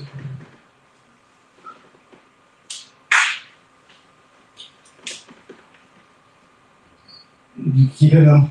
Oh, yeah, okay, we go right there. And so this is, again, how these disorders and ideas arise. Those acts of embodied resistance, those acts that are symptomatic of a healthy Black consciousness are what get disproportionately diagnosed. We know that ideas of what's often used as conduct disorder is disproportionately levied against Black men and Black boys specifically. We know that once we had a reference to the work of Philip T. Goff, we know that once you make interaction with the state itself, that's criminogenic in and of itself. Right? You're socializing often Black youth into environments that lead them to experience increased victimization, increased trauma, right? Often all based on, right, these ideas of how they express resistance, how they express health, how they express their desire for the future. I was talking to, when I was at the courts, I spent a year at the DC Superior Courts completing my training, and there was a Black boy who had just lost his father. And his father was the person he was most connected with. He was named for him, in fact. And since then, he'd been bouncing from house to house, kind of unable to find the type of family connection he needed to feel safe and whole. He was brought to me because when he was in the courtroom, he could not stop crying. He was inconsolable. For him, he saw what had happened with his father, who had also had interaction with the DC court system. He watched what was happening to him, and he just saw the foreclosure of his future and ability to love. The judge sent him to me because they thought he was crazy. Right? The judge sent him to me because his emotions were so high level, they thought this could only be psychosis. And you derived a letter that we could send him to the hospital, right, to forcibly institutionalize and treat him until he can sit in his courtroom and not cry. The ideas the desire to express love, the desire to express grief, right, the pain that Black boys feel is seen as criminal and insane in and of itself. They sent him to me twice, in fact. We didn't sign it the first time, they sent him back, I believe, a month later for the exact same thing. Because that's the only way they understand how to conceptualize, right, Black pain, especially Black boys' pain. A similar thing goes on when I was interacting with a lot of the Black boys who come through the courtroom. I would ask them, like, if you could have 3 wishes, what's the first one that you wish for? What's the one thing that you want?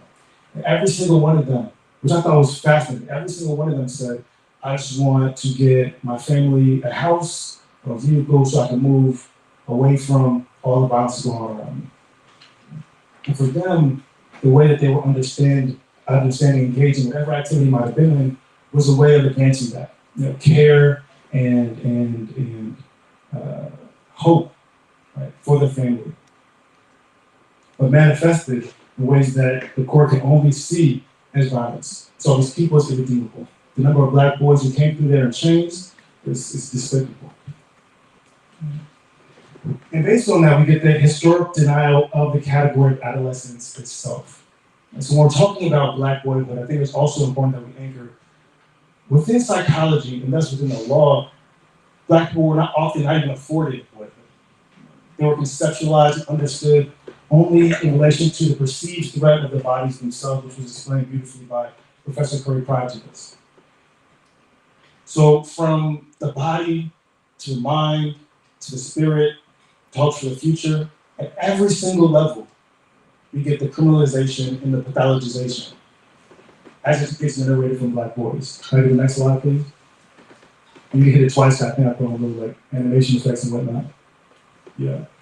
And then as people develop, as boys develop, and they become actors, people who are intentional about saving and protecting their communities, generating the type of community groups that they've experienced at this point, right, that the state is not interested, right, in serving their communities. We talked about this, the need to be generative, right, for our own communities.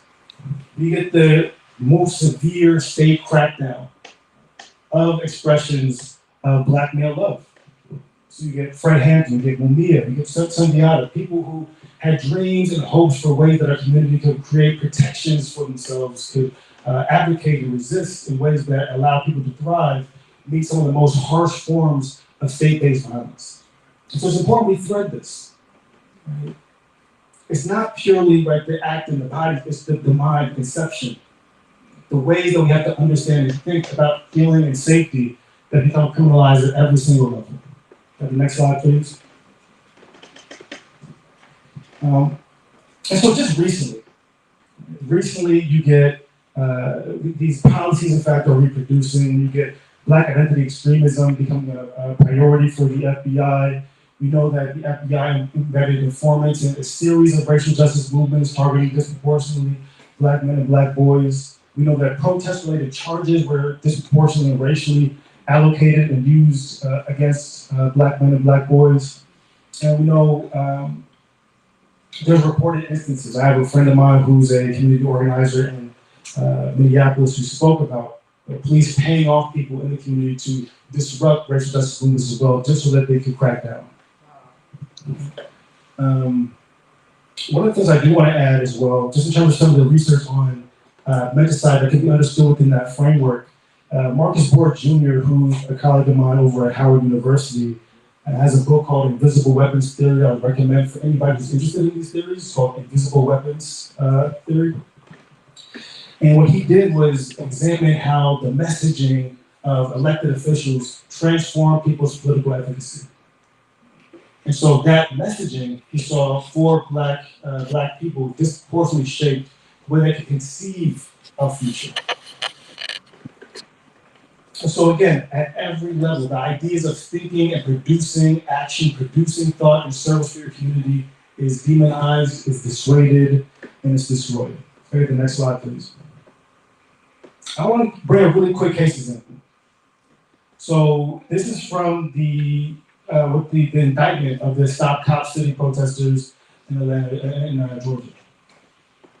I want to name things really briefly. Right? We see that for the way that the state conceptualized it, right? We can see it's anchored in ideas of Black consciousness. We can see it's anchored in desires for justice within the confines of the United States, rooted in the disproportionate murder of Black men by police. And we can see the specific values. Right? We can see that the ideas that anchor those people, this is described by the state: collectivism, mutualism, mutual aid, social solidarity. Right? Those sound great. Those sound beautiful. To me, to the state, this is what is anchoring a criminal organization. Because for the state, it doesn't matter how you articulate it, how you conceptualize it, the idea of Black thought in and of itself is what's criminal. Next slide, please. So this is Linda James Myers. Right, so I'm gonna bring in a few African-centered psychologists, Black scholars. So I appreciate the alley-oop with that. Right, Linda James Myers says, let me go on this slide. The way the African-centered system is structured, we are one with the source of all things good. The extent to which we entertain the dominant Eurocentric conceptual system, at best, aspects of that truth will be fragmented in our experience. The choice of conceptual system is ours. Power is the ability to define reality. So I'm anchoring this because we've had a lot of appeals over the last few years or how can we introduce ideas of psychology, mental health into a criminal justice system to hopefully save, right, Black men and Black boys. The piece I hope that's been made very clear is a lot of these tools in and of themselves were conceptualized at a foundational level only to advance that political project and only continue to do so. And so if we're to be serious about this political project, and I'm sure everybody is, it's about how can we adopt new, novel frameworks to meet the questions. Maybe the next slide, please.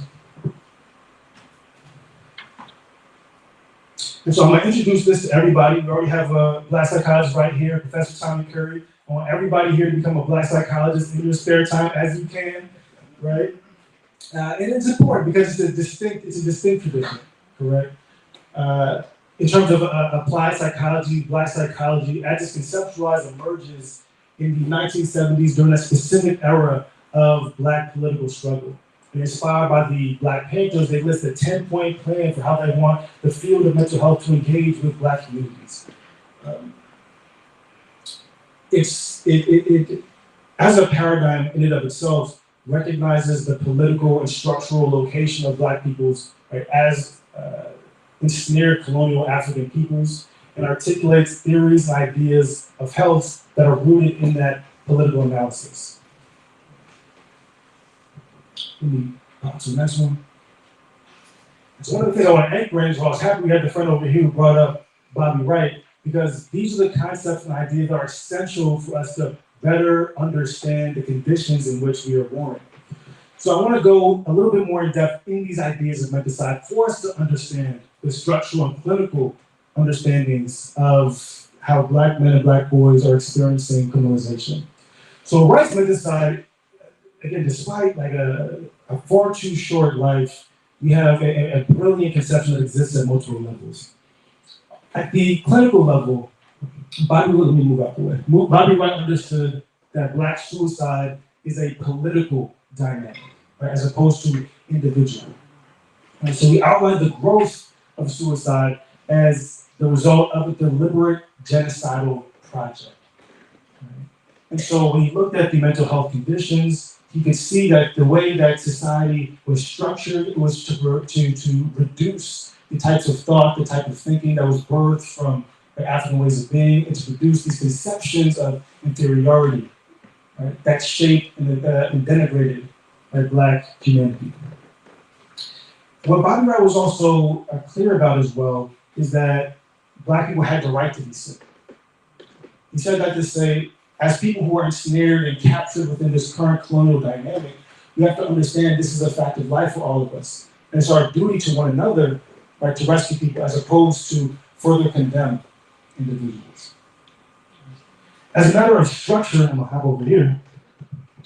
Evidence this theory through the pioneering and popularity of behavioral theories within psychology. So he said, quoting Watson, who said, "Give me a dozen healthy infants, well-informed, in my own specified world to bring them up in, and I'll guarantee to take anyone at random and train them to become any type of specialist I might select: doctor, lawyer, artist, merchant, chief, and yes, beggarman and thief, regardless of his talents, penchants, tendencies, abilities, vocations, and the race of his ancestors." So for Bobby Wright, he's examining the psychological theories that are governing state policy and saying, if this is the theories that you're anchoring your decisions in, then we have nothing left to conclude but that this is willful and intentional production of Black death by the ways that, whether it be schooling, right, whether it be policing, whether it be the streets themselves, right, the ownership people have of their homes, these are concocted and constructed environments that must be held responsible for the consequences that they render onto Black peoples. The solution from that side, this would get carried on by one of his students, Kobe Cambone, was African worldview and consciousness. All right, the next slide, please. And so what I want to anchor us in, because one thing that Professor Curry is correct about is within the world of psychology as it is, there are a lot of fantastic Black people doing psychology, which is important to know is distinct from Black psychologists. So when we look at the work that's being produced at the highest level, it tends to be anchored in how can we reduce the exposure to interpersonal racism, right? As explanatory for why we have disproportionate outcomes among Black people, among Black men, among Black boys. What my colleagues and I were interested in doing was how do we re-anchor our analysis of the Black psychological condition within conceptions of consciousness, right? Within conceptions of the way people understand love and community. And so what we did was we connected with How Our Lives Link All Together. They're a fantastic group. If you haven't connected with them, they could actually use some support right now. So if you all have any additional capacity, they do some fantastic African-centered work in New York. We collected with them and meditated on how do we understand the conception of Black consciousness as it is healing and healthy for Black people, with the goal of producing material tools that can then go on to be used in service of communities. Can I get the next slide, please?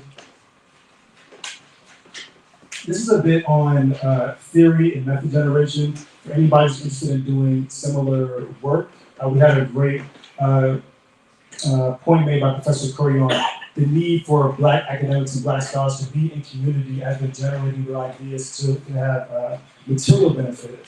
And so what we did was anchoring in the experiences of people who had worked with radical movements. We created a collective, right, and moved through the different dimensions of Black consciousness as they were experienced, which gave birth to this method that we call remembrance, right? That way that we leverage our traditions, we leverage our ceremonies to interact with our current political moment. Okay, next slide, please. And so this is what we're then grounding our responses and our strategies, right, for intervening on the continued pathologization of Black consciousness. So collective Black consciousness is a living synergy of ways of knowing and being that is oriented toward the collective actualization and liberation of Black communities. Collective Black consciousness is love in practice. It is shaped by a transcendence of physical space and time to access the deepest manifestations of Black cultural existence. So through this generation, and once this product comes out, we'll be sure to share with anybody who's interested. Through this conception, we arrive with specific interventions and strategies for the various forms of structural and interpersonal harm that Black men and Black boys are experiencing. And next slide, please. So we had a question, right? I love the question around how do we intervene on the constant assault of the psychological realities of Black men and Black boys. And one of the things the Association of Black Psychologists has pioneered, but a lot of groups have done, I'm sure a lot of people have attended them, are the ideas of healing circles. One of the things we've done over the last few years is done more intentional research into the experiences and benefits of healing circles for African consciousness. And so one of the essential pieces that we know, right, as opposed to a clinical intervention in which an expert goes in and delivers you a type of therapeutic service that is supposed to make you tolerate better your structural condition, it's essential that the healing circles are grassroots and community led and delivered. Right? The aspects of tradition that are employed are based in the local conceptions, needs, and understandings of the community. So when we do them out in Boston, we have a lot of Haitian, Cape Verdean traditions that are incorporated to meet those political conditions. When we do them in New York, we might have a lot of African American, Dominican people who come in and shape those specific cultural practices. At this point, we've been holding them transnationally. We've held them in Haiti for people who are victims of kidnapping. We've held them for African refugees fleeing the Russo-Ukrainian war. And when we looked at the outcomes over 6 months, we saw more than purely the reduction in clinical symptoms, we saw transformations in consciousness. One of the things that most of our participants reported was a more firm understanding of Pan-African kinship. The idea is that they were connected with other African and Black peoples across political conditions and a deep need to be in service to them. So what we have here is a number of healing circle modalities. One of the things I would love to do if anybody's interested at the Association of Black Psychologists, we do a lot of trainings, we do a lot of consultations, right, for people to become leaders themselves, but also again to generate your own models that respond specifically to the needs. Because again, when we talk about the need for, and this is one of the things that frustrates me often with mental health influencers, Charlamagne will do a lot of conversations about this, but the need for more Black psychologists and Black psychiatrists. But again, we have an issue with the pipeline. We're only, I believe, it's 65% of Black psychologists report never receiving specific training for how to work with and diagnose Black peoples. So telling people to go into service of people who are continuing to do work based in theories that we know are rooted in our pain and erasure does not produce the type of radical liberatory outcomes that we hope. Next slide, please. Another piece that we need to incorporate is culturally grounded crises response and training. So we know that as many as 52% of people killed by police are in some form of mental health crisis. We know, based on the data, that when Black people are in mental health crisis, people are more in favor of using police force, which leads to death. What the researchers showed, however, is that these type of community-based crisis responses are significantly more effective at servicing, treating, and protecting people in mental health crisis. This has been done in Cahoots, the Denver Star program. Not only does it prevent the employment of police, you also see the downward trend of crime because the police aren't there to create crime. Right? Crime is often an interaction between policing and a vulnerable community. We had the Patterson Healing Collective, which I referenced earlier, who've done a lot of work to intervene on violence, such that people that they interacted with who had experienced violence, of their first 105 victims, they experienced very little. I think it was fewer than 5 were injured in retaliation. So as opposed to applying these models of criminology and incarceration, we know, this is the thing, at this point we have the research, we know this is significantly more beneficial, significantly more effective. I have a resource here called Umu's Radical Mental Health First Aid, because one of the primary things we also have to address, for a lot of people, when you see somebody who's unhoused, when you see a Black person or a Black man who's living outside who might be experiencing crisis, if we're being honest, a lot of people feel fear. A lot of people, I still have students I have to talk to about the term, like talking about those people like crackheads or whatever it might be. And we think about that with the decades of stigma and propaganda that's weaponized against these people, as opposed to people that we have the opportunity and ability to serve and help, right? As opposed to these people as a member of community. We're seeing, as you get more and more gentrification in these communities, that violence just increases. And so what Umu's Radical Mental Health First Aid does is it helps people sit with their own internal distress when you experience somebody who might be in crisis. Right? Wondering, is this person unsafe or am I feeling unsafe? Like, what is actually the issue here? And how can I apply my ideas of community and safety, right, in service to this person, as opposed to just introducing more violence because I feel uncertain? Because a Black man or Black boy's body who's in distress is scary to me. Next slide, please. We know that African-centered restorative programs as well. So we have a book volume coming out. I was hoping to have that out by now, but we're still working on it for one day. And one of the research articles shows that African-centered restorative programs are significantly more effective for curtailing even the variables that they claim to care about, those being recidivism, aggression. When we look at partnering with local African-centered organizations to work with Black boys on what are the structural and communal conditions that are shaping your interaction with the state, we see significantly lower recidivism rates. We see increased communal behavior as people are invited to the community, and we see less observed aggression. And so we had this question because we see a lot of these states, and I know a lot of, I have a friend right now whose grandmother was actually carjacked in Maryland. And a lot of the people in the family were terrified. We have an elder in the family who's been victimized in that way. All of a sudden, all those thoughts come to mind. If I find those kids, if I find those boys, we're gonna do X, Y, Z. Right? Does anybody know where they are? When I find them, we're gonna do X, Y, Z. And return to Bobby Wright's idea that everybody has the right to deal with menticide, we're forcing people to think about how they can create safety in a very limited way.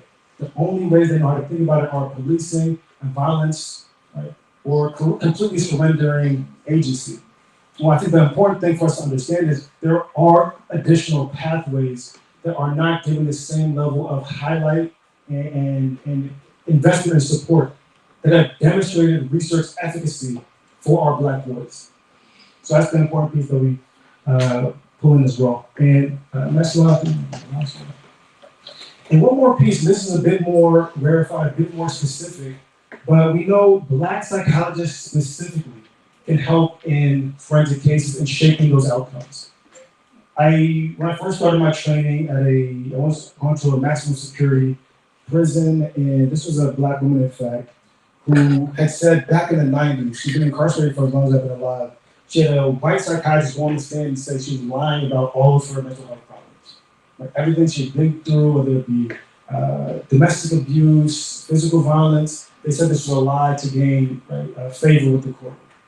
Because of that, the court threw out all of her mental health files and she was incarcerated for life. I met her at the time, it must have been 27, 28 years later, and we were able to, through the opinion of a psychological report informed by Black psychology, secure her parole 27 years later. Right? We do that with 2 Black men as well. Black men who were incarcerated, in fact, for defending themselves from police officers. Forensic psychological reports have a strong anchoring impact on how judges adjudicate cases for Black men and for Black boys. When you go to some of these forensic psychology conferences, you meet some of the most conservative, socially conservative psychologists that you will find. They maintain these ideologies at this point out of bounds with what the literature and the research suggests, because again, this is in service to a particular political project. When we invite psychological reports that are rooted in ideas of how psychic life and consciousness, I'm trying to shut this down, I'm telling you. I'm going to tear too. We introduce these ideas, these assessments of Black boyhood, Black manhood, how they experience life and stress. It significantly shapes the outcome of ways that produce life. I want to note, many of us were grieving the state execution and assassination of Marcellus the last few days. Yeah. Right. Yeah. I went through, this is how I cope, I went through his previous case files. I was looking at the report that the psychologist did. There's nothing against that psychologist because I think he was doing the best with the tools he had at the time. But all you got was a series, pages and pages of documents on how traumatized and hurt this Black man had been. With white people, when you introduce that, it's often seen as mitigating. The judge threw out all that evidence because his point was the jury could have easily seen this and thought this person was irredeemable. So it does not matter what he had been through. And so thus the entirety of his mental health background was thrown out of the case. Right? We know that when you're rooting this in Black forensic psychology, we have these assessments that show that, we actually have the research that shows that we can improve people's lives. And when we attend to each of these factors, people can go on, in fact, often do go on to be highly productive members of their community. You get beneficial outcomes. In the last few years, I pull a lot of this from people are familiar with ACLU, people are less familiar with Thomas Hilliard. Thomas Hilliard was a Black forensic psychologist in San Francisco. And he did that work with the San Quentin Six when they were experiencing torture in the confines of San Quentin prison. He lent his report and it got them to remove them from the forced institutionalization and torture of San Quentin prison. Saying this all to say that these collaborations can matter. We're not talking about reforming the system, but we're talking about intervening on the continuation of state-based harm. I believe that's my last one. You pick the next one? Yeah, let's get into questions.